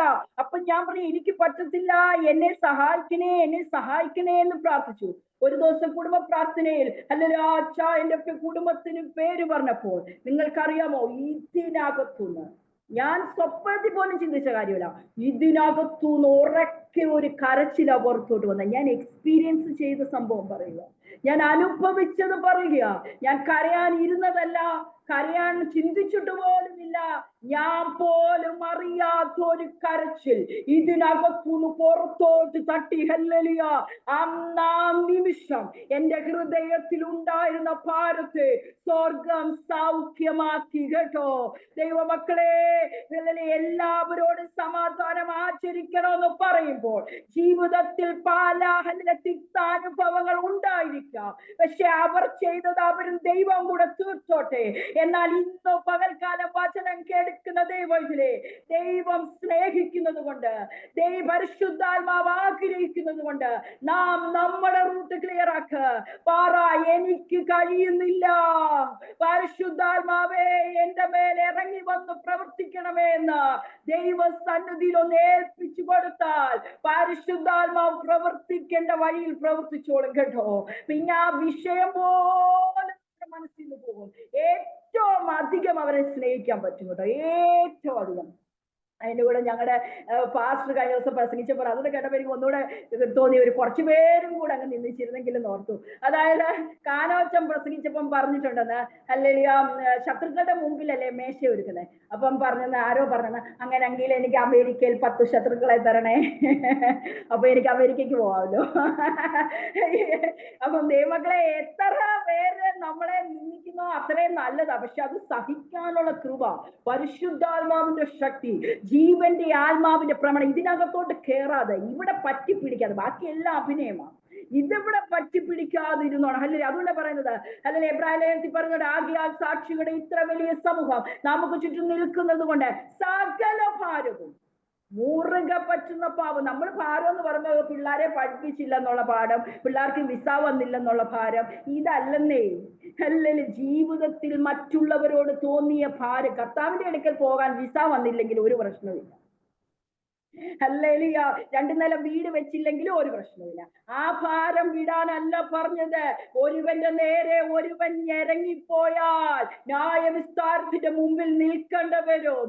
അതുകൊണ്ട് പറയാ, സകല ഭാരവും മുറുകെ പറ്റുന്ന പാപവും വിട്ടണം. വിട്ടാ പോരാ, പിന്നെ അവിടെ ഒരു സെക്കൻഡ് നിൽക്കല്ലേ, ഓടിക്കോണം. ഹല്ലേലൂയ. വിശ്വാസത്തിന്റെ നായകനും പൂർത്തി വരുത്തുന്നവനായ യേശുവിനെ നോക്കി എന്ത് പറയാ, തന്റെ മുമ്പിൽ വെച്ചിരിക്കുന്ന സന്തോഷത്തെ. യേശു തന്റെ മുമ്പിൽ സന്തോഷം വെച്ചിട്ടുണ്ട്. ആരായിരുന്നു? നമ്മള്. കാൽവറി കടന്ന് മക്കളെ കണ്ടു, സന്തതിയെ കണ്ടു, ആ കൂടുതൽ എന്നെയും കണ്ടു, കൃപയും കണ്ടു, ജിജി, ദൈവദാസി എല്ലാവരെയും കണ്ടു, സിസിനെ കുറെ പേര് ഇരിക്കുന്നല്ല, എല്ലാവരെയും കണ്ടു. നമ്മളെ കണ്ടെന്നേ. നാം നീതീകരിക്കപ്പെടുന്നത് കണ്ടു. സാത്താന്റെ പിടിയിൽ നിന്നും മരണത്തിൽ നിന്നും ജീവൻ പ്രാപിക്കുന്നത് ആര് കണ്ടു? സ്വർഗം കണ്ടു.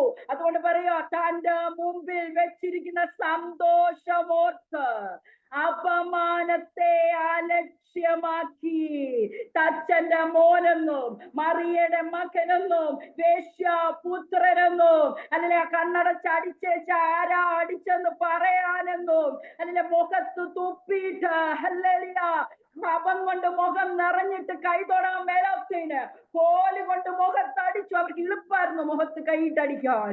അങ്ങനെ ചെയ്തപ്പോഴും യേശു അപ്പച്ചൻ അപമാനത്തെ എന്ത് ചെയ്ത്? ഇതിൽ കൂടുതൽ അപമാനം ആർക്കും കിട്ടിയിട്ടില്ലല്ലോ. ഈ ഇരിക്കുന്ന 68 പേരിൽ ആർക്കെങ്കിലും മുഖത്ത് തുപ്പലേറ്റിട്ടുണ്ടോ? മുഖം മുഴുവൻ കപം കൊണ്ട് നിറഞ്ഞിട്ടുണ്ടോ? ഹല്ലേലൂയ. അപമാനത്തെ അലക്ഷ്യമാക്കി മൈൻഡ് ചെയ്തില്ല. ഈ വാക്യമൊക്കെ നമ്മൾ വായിച്ചു വിടുന്നതാ. എന്നാൽ ഇതിനകത്ത് കിടക്കുന്ന അർത്ഥം എന്തുവാന്നറിയാമോ? അപമാനത്തെ എന്ത് ചെയ്തു? മൈൻഡ് ചെയ്തില്ല. എന്തിനു വേണ്ടി? തന്റെ മുമ്പിൽ വെച്ചിരുന്ന സന്തോഷം, നമ്മൾ തലമുറ ജനിക്കുന്ന സന്തോഷം ഓർത്തോണ്ട് അപമാനത്തെ അലക്ഷ്യമാക്കി. എന്നിട്ട് പറയാ, ക്രൂശിന് വേദന ഉണ്ടായിരുന്നതേ സഹിച്ചു. ഒരമ്മ പ്രസവിക്കുമ്പോൾ വേദന സഹിക്കത്തില്ലേ? ഹല്ലേലൂയ. എന്ന് പറഞ്ഞതുപോലെ എനിക്ക് എന്നെ പോലുള്ള പുത്രന്മാർ ജനിക്കാൻ പോകുന്നതോർത്ത് മരണത്തിൽ നിന്ന് വീണ്ടെടുക്കപ്പെടുന്ന ഒരു കൂട്ടം വല്ല വിശുദ്ധന്മാരെ കണ്ടുകൊണ്ട് തന്റെ മുമ്പിൽ വെച്ചിരുന്ന സന്തോഷമോർത്ത് യേശു അപ്പച്ചൻ അപമാനത്തെ മൈൻഡ് ചെയ്തില്ല. ഹല്ലേലൂയ. ഹല്ലേലൂയ. ക്രൂശിനെ എന്ത് ചെയ്തു? വേദന. ഹല്ലേലൂയ. പുറം ഹല്ലേലൂയ കണ്ടാൽ ആളല്ല എന്ന് തോന്നത്തക്ക രീതിയിൽ ഉഴവുകാർ ഉഴുന്നത് പോലെ ശരീരം കീറിയപ്പോഴും എന്ത് ചെയ്തു? സഹിച്ചു. എങ്കിൽ ദൈവത്തിലെ ഇന്നോ പകൽക്കാലം ചോദിച്ചോട്ടെ, നമ്മുടെ മുമ്പിൽ വെച്ചിരിക്കുന്ന സന്തോഷമാണ് യേശു എന്ന സന്തോഷം. വിശ്വാസത്തിന്റെ നായകനും പൂർത്തി വരുത്തുന്നവനെ യേശുവിനെ നോക്കാൻ പറഞ്ഞു. യേശുവിന്റെ അടുക്കൽ ചെല്ലേണ്ടതിന് അപമാനത്തെ അലക്ഷ്യമാക്കാൻ കഴിയുമോ? അല്ല ചെറിയ ചെറിയ വാക്കുകളെ പിടിച്ചു വെച്ചോണ്ടിരിക്കുകയാണോ? അതിനെ അലക്ഷ്യമാക്കാൻ കഴിയുമോ? അല്ലെങ്കിൽ ജീവിതത്തിലെ ചെറിയ വേദനകളെ സഹിക്കാമോ? എനിക്ക് എന്റെ യേശുപ്പച്ചന്റെ അടുക്കൽ ചെല്ലണമെങ്കിൽ ഇതൊന്നും വലിയ കാര്യമല്ല. എന്നിട്ട് പറയാ, അതുകൊണ്ട് എന്തോ പറ്റി? ദൈവസിംഹാസനത്തിന്റെ വലത്ത് ഭാഗത്ത് ഇരുന്ന് കേട്ടു. ഇന്ന് അപമാനം അലക്ഷ്യമാക്കിയാൽ, ക്രൂശിനെ സഹിച്ചാൽ നീ നാണം കെട്ടു പോകത്തില്ല. ദൈവസിംഹാസനത്തിന്റെ വലത്ത് ഭാഗത്ത് പുത്രനോട് കൂടെ നിന്നെയും ഇരുത്തുന്ന ഒരു നാളുണ്ടാകും. ഉണ്ടാകും. ഹല്ലേലൂയ. അതാണ് മുമ്പിൽ വെച്ചിരിക്കുന്ന സന്തോഷം. ഒരു ദൈവ പൈതന്റെ മുമ്പിൽ വെച്ചിരിക്കുന്ന. അതിന്റെ അടുത്ത വാക്ക് പറയാണ്, നിങ്ങളുടെ ഉള്ളിൽ ക്ഷീണിച്ചു മടുത്തു പോകാതിരിക്കാൻ പാപികളാൽ ഇങ്ങനെയുള്ള വിരോധം സഹിച്ചവരെ ധ്യാനിച്ചോണം. ജീവിതത്തിലെ നിന്ന ക്ഷീണിപ്പിച്ചു കളയും കേട്ടോ.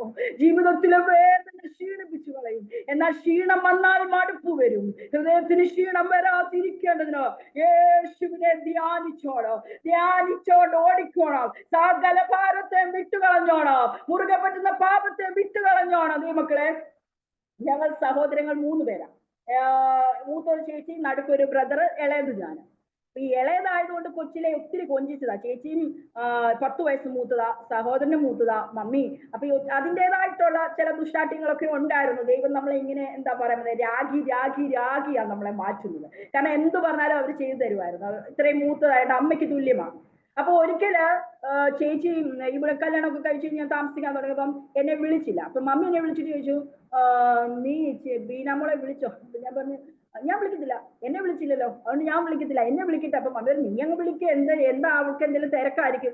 അപ്പോഴേക്കും എന്റെ വാശി, എന്റെ ഈഗോ, ഞാനെന്ന ഭാവം, എല്ലാ ഉയർച്ചയും ഞാൻ പറഞ്ഞു, ഞാൻ വിളിക്കത്തില്ല എന്ന് പറഞ്ഞു. ദൈവമക്കളെ പറഞ്ഞു കഴിഞ്ഞിട്ട് പോയി ബൈബിൾ എടുത്തപ്പോ 50-ാം സങ്കീർത്തനം ഹല്ലേലൂയ 20-ാം വാക്യത്തിട്ട്, നീ ഇരുന്ന് നിന്റെ സഹോദരന് വിരോധമായി സംസാരിക്കും, നിന്റെ അമ്മയുടെ മകനെ കുറിച്ച് അപവാദം പറയും. മക്കളെ, ഞാൻ എന്നെ അങ്ങ് പറഞ്ഞു, എന്റെ കാര്യങ്ങളെല്ലാം തുറന്നു പറയുക. നിങ്ങളെല്ലാം വിശുദ്ധരാ. ആരെങ്കിലും ഒരാള് ഉണ്ടെങ്കിൽ ഇന്ന് പകൽക്കാലം രൂപാന്തരപ്പെടേണ്ടതിനാ ദൈവാത്മാവ് സംസാരിക്കുന്നത്. നമ്മുടെ വീട്ടിലിരുന്ന് സഹോദരങ്ങളെ കുറിച്ച് കുറ്റം പറയുവാൻ നമുക്ക് അവകാശമില്ല. ന്യായാധിപതി കേട്ടുകൊണ്ടേ ഇരിക്കുക കേട്ടോ. അമ്മയുടെ മകനെ കുറിച്ച് കുറ്റം പറയാ. അടുത്ത വാക്യങ്ങൾ ഉണ്ടല്ലോ, ഹല്ലേലൂയ, ഇവ നീ ചെയ്തു ഞാൻ മിണ്ടാതിരിക്കിയാൽ ഞാൻ നിന്നെ പോലുള്ളവനെന്ന് നീ നിരൂപിച്ചു. ഇതൊക്കെ ചെയ്തിട്ട് ഒന്നും കിട്ടിയില്ല, പിന്നെ കിട്ടുന്നതൊക്കെ പോരാട്ടമാ, സാത്താന അപ്പുറത്തുള്ളവര് ചെയ്താന്ന് പറഞ്ഞ് ബന്ധനം അഴിക്കാൻ നടക്കുക. Hallelujah, hallelujah. എന്നാൽ പറയുകയാ, എന്നാൽ ഞാൻ നിന്നെ ശാസിച്ച് നിന്റെ കണ്ണിന്റെ മുമ്പിൽ നിരത്തി വെക്കും. അത് നിരത്തി വെക്കുന്നതിന് മുമ്പേ ഇന്ന് പകൽക്കാലം നമുക്ക് ദൈവമായിട്ട് നിരക്കാം കേട്ടോ. അല്ല, ദൈവം നമ്മുടെ കണ്ണിന്റെ മുമ്പിൽ. അടുത്ത വാക്യം ഞാൻ വായിക്കുന്നില്ല. ഹല്ലേലൂയ, എല്ലാവർക്കും അറിയാവുന്നതാണല്ലോ, ദൈവത്തെ മറക്കുന്നവരെ. ഹല്ലേലൂയ. ദൈവം നമ്മുടെ മുമ്പിൽ ഈ പറഞ്ഞതും ഇരുന്ന് പറഞ്ഞതും വീട്ടിലിരുന്ന് പറഞ്ഞതും സഹോദരൻ കേട്ടില്ല, ആരും കേട്ടിട്ടില്ല. എന്നാൽ നീ പറഞ്ഞ അപവാദം, നീ പറഞ്ഞ ദൂഷണം, അല്ലെങ്കിൽ ഞാൻ പറയുന്നത് ഈ വോയിസ് എല്ലാം പറഞ്ഞതെല്ലാം വീടിനകത്ത് മുഴങ്ങി മുഴങ്ങി നിൽപ്പുണ്ട്. നോക്കിയ സ്തോത്രം പറഞ്ഞതിനെക്കാട്ടി കൂടുതൽ പാസ്റ്ററെ പറഞ്ഞതും, പാസ്റ്റർ ഭാര്യയെ പറഞ്ഞതും, മക്കളെ പറഞ്ഞതും, കൂട്ടുവിശ്വാസിയെ പറഞ്ഞതുമാണ്. Hallelujah, hallelujah, hallelujah, hallelujah, hallelujah. അതുകൊണ്ട് ഇതെല്ലാം നിരത്തി വെക്കുന്ന ഒരു ദിവസം നമ്മുടെ മുമ്പിലുള്ളത് കൊണ്ട് നമുക്ക് എന്തു ചെയ്യാം? അല്ലെങ്കിൽ നിരത്തി വെക്കുന്നതിന് മുമ്പേ ഏറ്റു പറഞ്ഞ് ഉപേക്ഷിക്കാം കേട്ടോ. നിരപ്പ് നമുക്ക് പ്രാപിക്കാം, നിരപ്പ് നമുക്ക് പ്രാപിക്കാം. Hallelujah, hallelujah, hallelujah. സമയം കൂടെ ഞാനൊന്ന് നോക്കിക്കൊള്ളട്ടെ. ഹല്ലേലൂയ. എന്റെ സമയം തീരാറായി വരുന്നുണ്ട്. എന്നാലും പറയേണ്ടത് കുറച്ചുകൂടെ കാര്യങ്ങൾ പറഞ്ഞു വെച്ച് അല്ലെ വചനം ചിന്തി. അതുപോലെ തന്നെ കഴിഞ്ഞ ദിവസം ദേവദാസൻ പ്രസംഗിച്ചപ്പം പറഞ്ഞാണ്, ഞങ്ങൾ നേരത്തെ ഇരുന്നൊരു ദേവദാസന. ആ പാസ്റ്റർ അവിടെ ഒരു അമ്മച്ചി ഉണ്ടായിരുന്നു. ആ അമ്മച്ചി എന്താ ഒരു കൂട്ടത്തിൽ ഒരു പാവം ഒരു ദേവദാസി ഉണ്ടായിരുന്നു. വീട് കിട്ടാനായിട്ട് പ്രാർത്ഥിച്ചു. വീട് കിട്ടാനായിട്ട് പ്രാർത്ഥിച്ച് പ്രാർത്ഥിച്ച് പ്രാർത്ഥിച്ച് ഒടുവിലെ വീട് കിട്ടി. ഒടുവിൽ ആ വീടിന്റെ ഹൗസ് വാമിങ്ങിന് വീട് മാറ്റത്തിന് എന്ത് ചെയ്തു? ഹല്ലേലൂയ. എല്ലാവരും സഭയിൽ നിന്ന് പോയി. ഈ ഇത്രയും പ്രാർത്ഥിച്ച അമ്മച്ചിയെ കണ്ടില്ല. അമ്മച്ചിയെ കാണാൻ നടന്ന സംഭവമാണേ, ബന്ധക്കോസുകാരുടെ നടന്ന സംഭവമാണ്. ദേവദാസൻ അമ്മച്ചിയെ കാണാൻ അമ്മച്ചിക്ക് എന്തെങ്കിലും പറ്റിയതാണോ എന്ന് കണ്ട് അമ്മച്ചിയുടെ വീട്ടിൽ വന്നിട്ട് ചോദിച്ചു, അമ്മച്ചി, അമ്മച്ചി ഇത്രയും കണ്ടില്ലല്ലോ, എന്തോ പറ്റി? ഞാൻ അവൾക്ക് 1 നില വീട് കിട്ടാനാ പ്രാർത്ഥിച്ചതല്ല, 2 നില വീട് കിട്ടാനല്ല പ്രാർത്ഥിച്ചത്. ഈ ടൈപ്പ് പ്രാർത്ഥനയാ പലപ്പോഴും നമ്മൾ മറ്റുള്ളവരുടെ മക്കൾക്കൊക്കെ വേണ്ടി പ്രാർത്ഥിക്കും. വിസ കിട്ടാനും വീട് കിട്ടാനും ഒക്കെ പ്രാർത്ഥിക്കും. നമ്മളെക്കാൾ ഒരു പടി ഉയർന്നാൽ, നമ്മുടെ തലമുറയെക്കാൾ ഒരു പടി ഉയർന്നാൽ ഇതിനകം വേദനിച്ചിട്ടുണ്ടോ? ഉണ്ടെങ്കിൽ ഏറ്റു പറയണം കേട്ടോ. ഏറ്റു പറഞ്ഞ വാതിൽ തുറക്കുന്നു, കെട്ടഴിയുന്നു എന്നൊക്കെ പറഞ്ഞ ഭയങ്കര എളുപ്പമാ കേട്ടോ.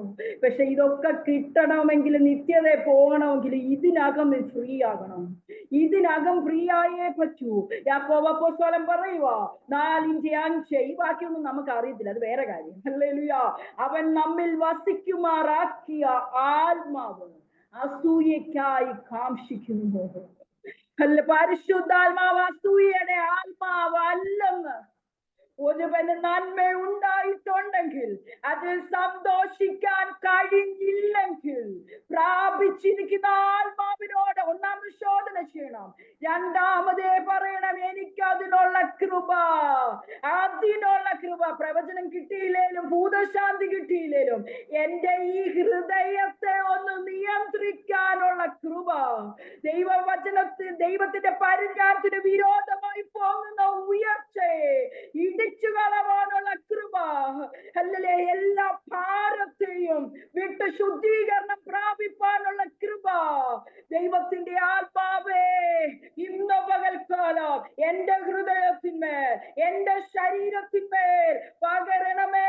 ഹല്ലേലൂയ. ഏതെങ്കിലും മേഖലകളിലൊക്കെ നമുക്ക് തട്ട് കിട്ടിയിട്ടുണ്ട്. കാരണം തട്ട് കിട്ടാനല്ല ഞാൻ പറയുന്നത് കേട്ടോ. ഇതൊക്കെ എനിക്ക് സംഭവിച്ച ഈ വാക്യം കിട്ടിയത് പാസ്റ്റർ പ്രസംഗിച്ചപ്പോ അല്ല.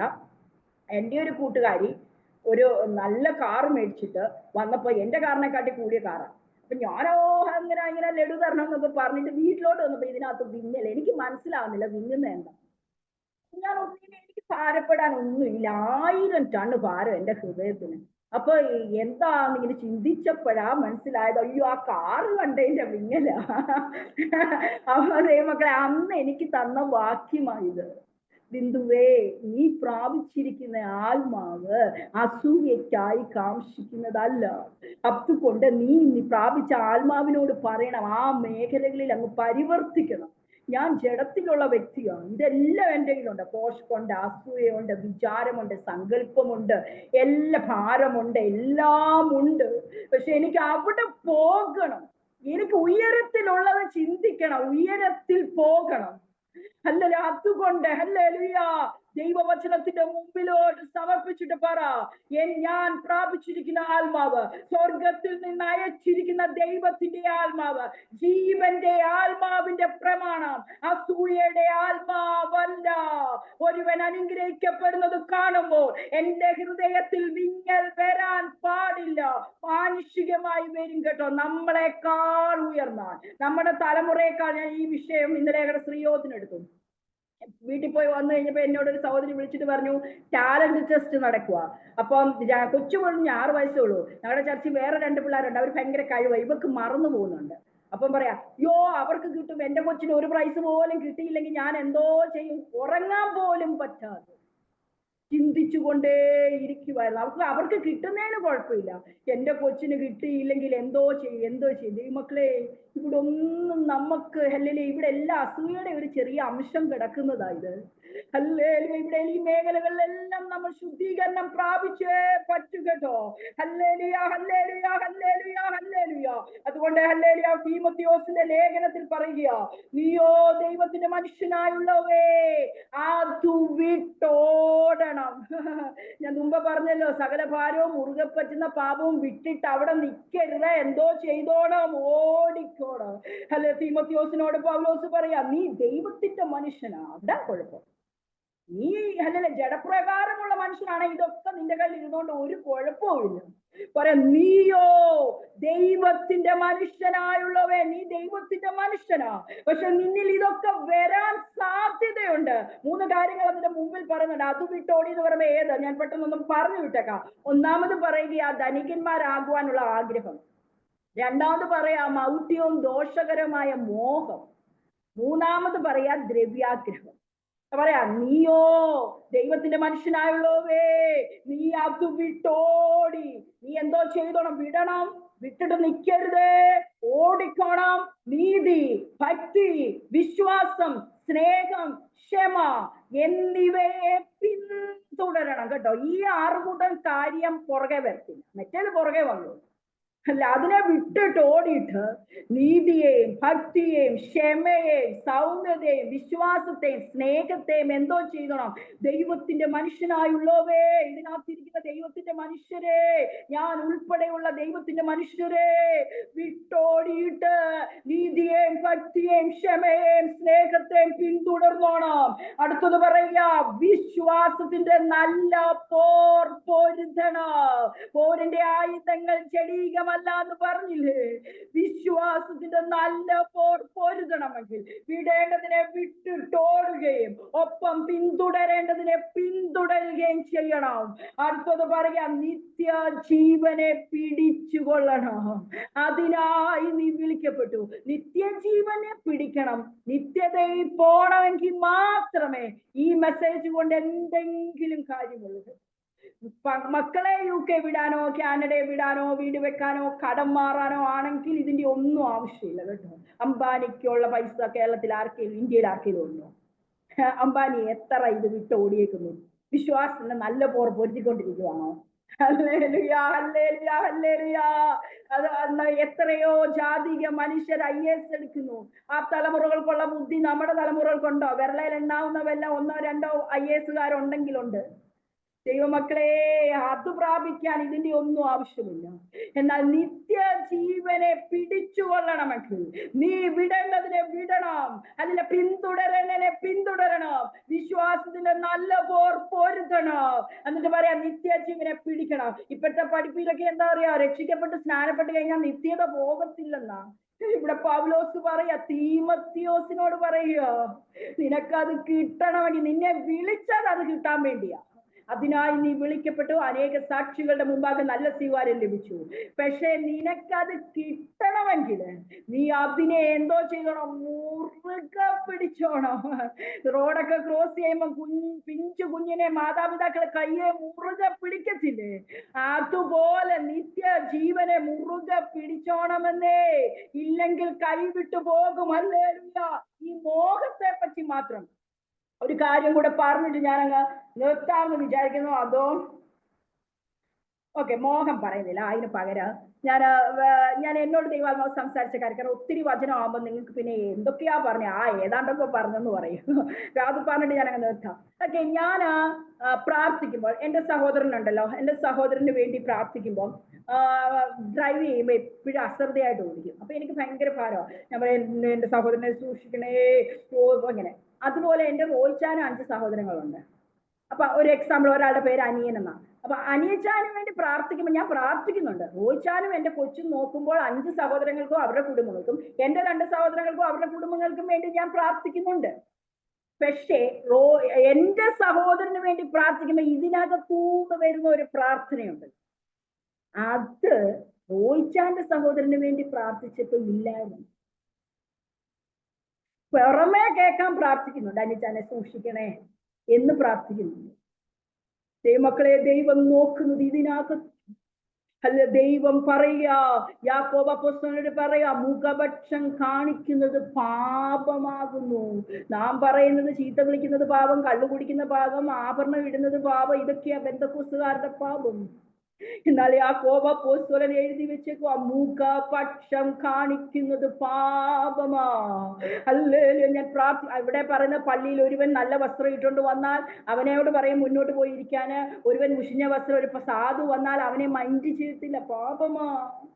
നമ്മളൊക്കെ ചെയ്തിട്ടുണ്ട്. നമ്മുടെ ചർച്ചിൽ ഒരു നല്ല കുടുംബം വന്നു, നല്ല കുടുംബം വന്നു, പ്രാർത്ഥിക്കുമ്പോൾ പോലും പറയും നല്ല കുടുംബങ്ങളെ വരുത്തണേ. എന്താ നല്ല കുടുംബം? ദൈവമക്കളെ, ഹല്ലേലൂയ, ഹല്ലേലൂയ, ഹല്ലേലൂയ, ഹല്ലേലൂയ. ദൈവത്തിന് എല്ലാവരും ഒരുപോലെ. ദൈവത്തിന് വീടല്ല കാണുന്നത്, ദൈവം ഒരുവനെ കാണുന്നത് അവന്റെ ഹൃദയത്തെയാ. അല്ലല്ല, അവൻ ഏത് വീട്ടിൽ നിൽക്കുന്നു എന്നല്ല നോക്കുന്നത്. മാർബിൾ ഇട്ട വീട്ടിലാണോ, റെഡ് ഓക്സൈഡ്, ഇപ്പൊ റെഡ് ഓക്സൈഡ് ഇല്ലല്ലോ, കുറഞ്ഞ ടൈൽസ് ഇട്ട വീട്ടിലാണോ നിൽക്കുന്നതെന്നല്ല നോക്കുന്നത്. ഹൃദയത്തെയാണ് ദൈവം കാണുന്നത്, അവന്റെ ആത്മാവിനെയാ കാണുന്നത്. അതുകൊണ്ട് നമ്മൾ പ്രാർത്ഥിക്കുമ്പോൾ എന്തുണ്ടാകരുത്? മുഖപക്ഷം ഉണ്ടാകരുത്. നമ്മൾ പ്രാർത്ഥിക്കുന്നെങ്കിൽ, അല്ലല്ലേ, ഞാൻ എൻ്റെ റോയിച്ചാന്റെ സഹോദരന് വേണ്ടി പ്രാർത്ഥിക്കുന്നെങ്കിൽ, എൻ്റെ സഹോദരന് വേണ്ടി പ്രാർത്ഥിച്ച അതേ തീഷ്ണതയോടെ അതേ ഭാരത്തോട് പ്രാർത്ഥിക്കണം. ഇല്ലേ പ്രാർത്ഥിക്കണ്ട, കുഴപ്പമില്ലെന്നേ. ഹല്ലേലൂയ. അതുപോലൊക്കെ അറിയാമോ, എന്റെ അമ്മച്ചി, റോയിച്ചാന്റെ അമ്മച്ചി പണ്ടെങ്ങോ പറഞ്ഞൊരു വാക്ക് എന്റെ ഇതിനകത്ത് കിടക്കും. ഇതിനകത്തൊക്കെ ഉണ്ട്, അതുകൊണ്ട് ഇതൊക്കെ പറഞ്ഞല്ല. ഞാൻ ഇപ്പൊ മോഹത്തെ പറ്റി ആ വചനം പറയേണ്ടതാ. Hallelujah hallelujah. പറഞ്ഞ വാക്ക് എന്റെ മനസ്സിൽ കിടക്കുക. എന്റെ ഒരു മോളെ ഉള്ളൂ, നേഴ്സിങ്ങിന് പഠിച്ചു. അവള് അല്ലെങ്കിൽ ഹോസ്റ്റലിൽ പോയി. ഹോസ്റ്റലിൽ പോയപ്പോ ആദ്യത്തെ ഒരു മാസം മമ്മി എന്റെ കൂടെ വന്നു നിന്നു. പിന്നെ മമ്മിയെ കുറ്റം പറയാൻ പറ്റത്തില്ല, മമ്മി പ്രായമാ. മമ്മിക്ക് കണ്ണടച്ചാൽ പോലും മമ്മിയുടെ മുറിയും മമ്മിയുടെ ബാത്റൂമും എല്ലാം അറിയാം. എന്റെ അടുത്ത് വന്ന് നിൽക്കാൻ പറഞ്ഞാൽ പറ്റത്തില്ല. ഒന്ന്. രണ്ടാമത് ഒറ്റ മോനേ ഉള്ളൂ. ഞങ്ങളെ രണ്ടുപേരെക്കാട്ടിലും കാര്യം മോനോടാണ്. മോനും അതുപോലൊക്കെ, അവിടുത്തെ മോൾക്കും അതുപോലൊക്കെ. ഞങ്ങൾക്ക് പോയി അന്വേഷിക്കേണ്ട ആവശ്യമേ ഇല്ല. അവര് സന്തോഷമായിട്ട് ജീവിക്കുന്നു. ആ ഒരു സന്തോഷം നമ്മുടെ വീട്ടിൽ വന്നാൽ കിട്ടത്തില്ല. കാരണം അവര് മൂന്നും കൂടെ ഭയങ്കര അറ്റാച്ച്ഡാണ്. അല്ലല്ല.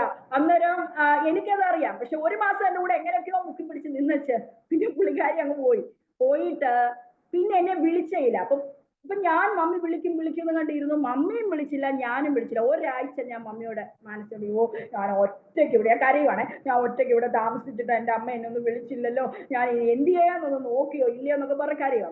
പക്ഷെ ഒരാഴ്ച കഴിഞ്ഞ് എന്റെ ഭാരം പോയി. മമ്മിയെ വിളിച്ചു. മമ്മിയെ കണ്ടപ്പോഴത്തേക്ക് എന്റെ മമ്മിക്കുട്ടിയെ എന്നൊക്കെ പറഞ്ഞ് കെട്ടിപ്പിടിച്ചു. 32 വയസ്സിൽ എന്റെ മമ്മി വിധവയായതാണ്. എനിക്ക് 3 വയസ്സുള്ളപ്പോ എന്റെ പപ്പ മരിച്ചതാ.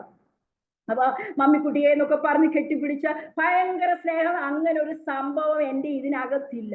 എന്റെ അമ്മച്ചി 98 കല്യാണം കഴിഞ്ഞിട്ട് 2000-ലെങ്ങാണ്ട് ഇന്ന് എന്നെ കണ്ട ജീവൻ കളയുന്ന അമ്മച്ചി. അന്നെങ്ങാണ്ട് ആ പാവം ഏതാണ്ട് പറഞ്ഞത് ഇപ്പം കെട്ടിപ്പിടിച്ച് ഉമ്മ തരുമ്പോഴാ, അമ്മച്ചി അന്ന് പറഞ്ഞായിരുന്നു ഇവിടെ കിടപ്പുണ്ട്. ദൈവത്തിന്റെ ആത്മാവ് എന്നോട് ചോദിച്ചു, നിന്റെ അമ്മ നീ ഇവിടെ ഒറ്റയ്ക്ക് താമസിച്ചു, വരാതിരുന്നിട്ട് നിനക്ക് ഭാരമുണ്ടായി, എന്നിട്ട് നീ അത് മറന്നു കളഞ്ഞു. പണ്ടത്തെക്കാൾ ഉപരി നിന്റെ അമ്മയെ സ്നേഹിക്കാൻ കഴിഞ്ഞു. എന്നാൽ നിന്റെ അമ്മായിമ്മ നിന്റെ ഭർത്താവിന്റെ അമ്മയാണ്. ഇതിന്റെ 100-1 കാര്യമല്ല പറഞ്ഞേക്കുന്നത്. ഒരു വാക്ക് സാധുവിന്റെ വായിന്ന് വന്നത് നിമിത്തം നിനക്ക് വേണ്ടി എത്ര ആഹാരം വെച്ചു തന്നതാ. ഇന്നും നീ ചെല്ലുന്നത് നോക്കിയിരിക്കുന്ന ഒരമ്മയല്ലേ. നിന്റെ ഉള്ളിൽ അത് കടന്നാൽ നീ മുഖപക്ഷം കാണിക്കുകയല്ലേ. ഇന്ന് പകൽക്കാലം ഹല്ലേലൂയ മക്കള് പറഞ്ഞ് മക്കളെയും മരുമക്കളെയും തമ്മിൽ വേർതിരിവ് കാണിച്ചു. അമ്മായിയമ്മയും തമ്മിൽ വേർതിരിവ് കാണിച്ചാലും പാപമാണേ, പാപമാ. ആരുടെയും ഈ മനസ്സിനകത്ത് ഇത് കിടക്കില്ലേ. വിട്ടുകളയണേ, വിട്ടുകളയാൻ. കഴിഞ്ഞ ദിവസം ഇതൊക്കെ പറഞ്ഞിട്ട് ഞാൻ അവരോട് പറഞ്ഞു, നിങ്ങളെല്ലാം നല്ലവരാണ്, ഞങ്ങളുടെ ശ്രീയോധനല്ലേ, ഞാൻ എന്നും കാണുന്നവരോടാ പറഞ്ഞേ. ഞാൻ പാവിയാണ്, ഈ പാവം എല്ലാം എനിക്കുണ്ട് എന്ന് പറഞ്ഞ പോലെ ഇപ്പൊ നിങ്ങളെല്ലാം നല്ലവരാണ്. നിങ്ങൾ ഓർക്കുമായിരുന്നു ഈ സിസ്റ്ററെ ആണോ പ്രാർത്ഥനയ്ക്ക് വിളിക്കുന്നതെന്നല്ലേ. ഇതെല്ലാ കുറവുകളും ഉണ്ട് ദൈവമക്കളെ. പക്ഷെ പരിശുദ്ധാത്മാവ് നമ്മളിൽ വർക്ക് ചെയ്താൽ അല്ലെങ്കിൽ ഇത് നമുക്ക് ഓർപ്പിച്ചു തരും. അപ്പൊ നമുക്ക് എന്ത് ചെയ്യാൻ പറ്റും?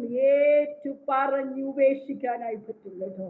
അതുകൊണ്ട് നീയോ ദൈവത്തിന്റെ മനുഷ്യനായുള്ളൂവേ, അത് വിട്ടോടണം കേട്ടോ. ഹല്ലേലൂയ. വിട്ടോടിയിട്ട് എന്തോ ചെയ്തോണം? നീതി, ഭക്തി, വിശ്വാസം, ക്ഷമ, സ്നേഹം എന്നിവയെ പിന്തുടരണം കേട്ടോ. അത് മാത്രമല്ല, ഹല്ലേലൂയ, വിശ്വാസത്തിന്റെ നല്ല പോർ പൊരുതണം. നീ നിത്യജീവനെ പിടിക്കണം. അതിനായിട്ടാ വിളിച്ചത് കേട്ടോ. ഭക്തനുണ്ടല്ലോ, ഈ ഓട്ടത്തെ പറ്റിയൊക്കെ സകല ഭാരവും മുറുകെ പറ്റുന്ന പാപം വിട്ട് ഓടിക്കോണം, അല്ലെങ്കിൽ ഈ ഇതിനെ വിട്ട് ഓടിക്കോണം എന്നൊക്കെ പറഞ്ഞിട്ട് ഭക്തൻ അവസാനം ആദ്യം പറയുന്നുണ്ട്, പിടിക്കാമോ എന്ന് എനിക്ക് അറിയത്തില്ല, പിടിക്കാമോ എന്ന് വെച്ച് ഞാൻ ഓടുന്നതേ ഉള്ളൂ എന്നൊക്കെ പൗലോസ് പറയുക. പറഞ്ഞിട്ട് തന്റെ ജീവിതത്തിന്റെ അന്ത്യത്തിൽ പറയുകയാ, ഹല്ലേലൂയ, ഞാൻ നല്ല പോർ പൊരുതു, വിശ്വാസത്തിന്റെ നല്ല പോർ പൊരുതു. Hallelujah hallelujah hallelujah. വിശ്വാസം കാത്തു. Hallelujah hallelujah hallelujah hallelujah. ഓട്ടം എന്ത് ചെയ്തു? തികച്ചു. ദൈവമക്കളെ, നമ്മുടെ എല്ലാം മുമ്പിൽ ഒരു ഫിനിഷിംഗ് പോയിന്റ് ഉണ്ട്. അവിടെ യേശു അപ്പച്ചൻ നിൽപ്പുണ്ട്. നമുക്ക് ചുറ്റും സാക്ഷികൾ നിൽപ്പുണ്ട് കേട്ടോ. ഹല്ലേലൂയ. ഓടിക്കോ, നിർത്തല്ലേ, നിർത്തല്ലേ, ഫിനിഷിംഗ് പോയിന്റിൽ എത്താതെ നിർത്തല്ലേ എന്ന് പറഞ്ഞു നിൽക്കുന്നവരുണ്ട്. ഭക്തൻ പറയുകയാ, ഞാൻ ഓട്ടം തികച്ചെന്ന്. ഇതിനകത്തിരിക്കുന്ന ഓരോരുത്തർക്കും ഞാൻ ഉൾപ്പെടെ എല്ലാവർക്കും ആ ഫിനിഷിംഗ് പോയിന്റിൽ എത്തുവാൻ, ഓട്ടം തികപ്പാൻ ദൈവം കൃപ തരട്ടെ. പെട്ടിയിൽ എഴുതി വെച്ചത് കൊണ്ട് കാര്യമില്ല, നോട്ടീസിൽ എഴുതിയത് കൊണ്ട് കാര്യമില്ല. ഓട്ടം തികയ്ക്കണേ, ഓട്ടം തികയ്ക്കണേ, തികച്ചേ പറ്റൂ. എന്നാലേ നാം കർത്താവിന്റെ വരവിൽ കാണപ്പെടത്തുള്ളൂ. അതിനായി നമ്മളെ ദൈവം സഹായിക്കട്ടെ. ഇത്രത്തോളം സമയം ക്ഷമയോടെ കേട്ടിരുന്ന എല്ലാ ദൈവമക്കളോടുമുള്ള നന്ദി അറിയിക്കുന്നു. ഒരു വാക്ക് പ്രാർത്ഥിച്ചു നിർത്തിക്കോട്ടെ. നല്ല ദൈവമേ, വിശ്വസ്ത രാജാവേ, നല്ല പാൽവേലയ്ക്കായി സ്തോത്രം. അങ്ങനിലൂടെ തന്ന വചനം എന്നോട് സംസാരിച്ചത് മല്ലലെ മറച്ചു വെക്കാതെ അല്ലല്ല പറയുവാൻ ദൈവം എന്നെ ഇടയാക്കി. കേട്ട ഓരോരുത്തർക്കും പറഞ്ഞ എനിക്കും ശിക്ഷാവിധിക്ക് കാരണമായി തീരാതെ നിത്യതയെ പിടിച്ചുകൊള്ളേണ്ടതിന് കാരണമാക്കി തീർക്കണമേ പ്രാർത്ഥിക്കുന്നു. ദൈവകരങ്ങളിൽ ഏൽപ്പിക്കുന്നു, യേശുവിന്റെ നാമത്തിൽ തന്നെ. ആമേൻ, ആമേൻ, ആമേൻ.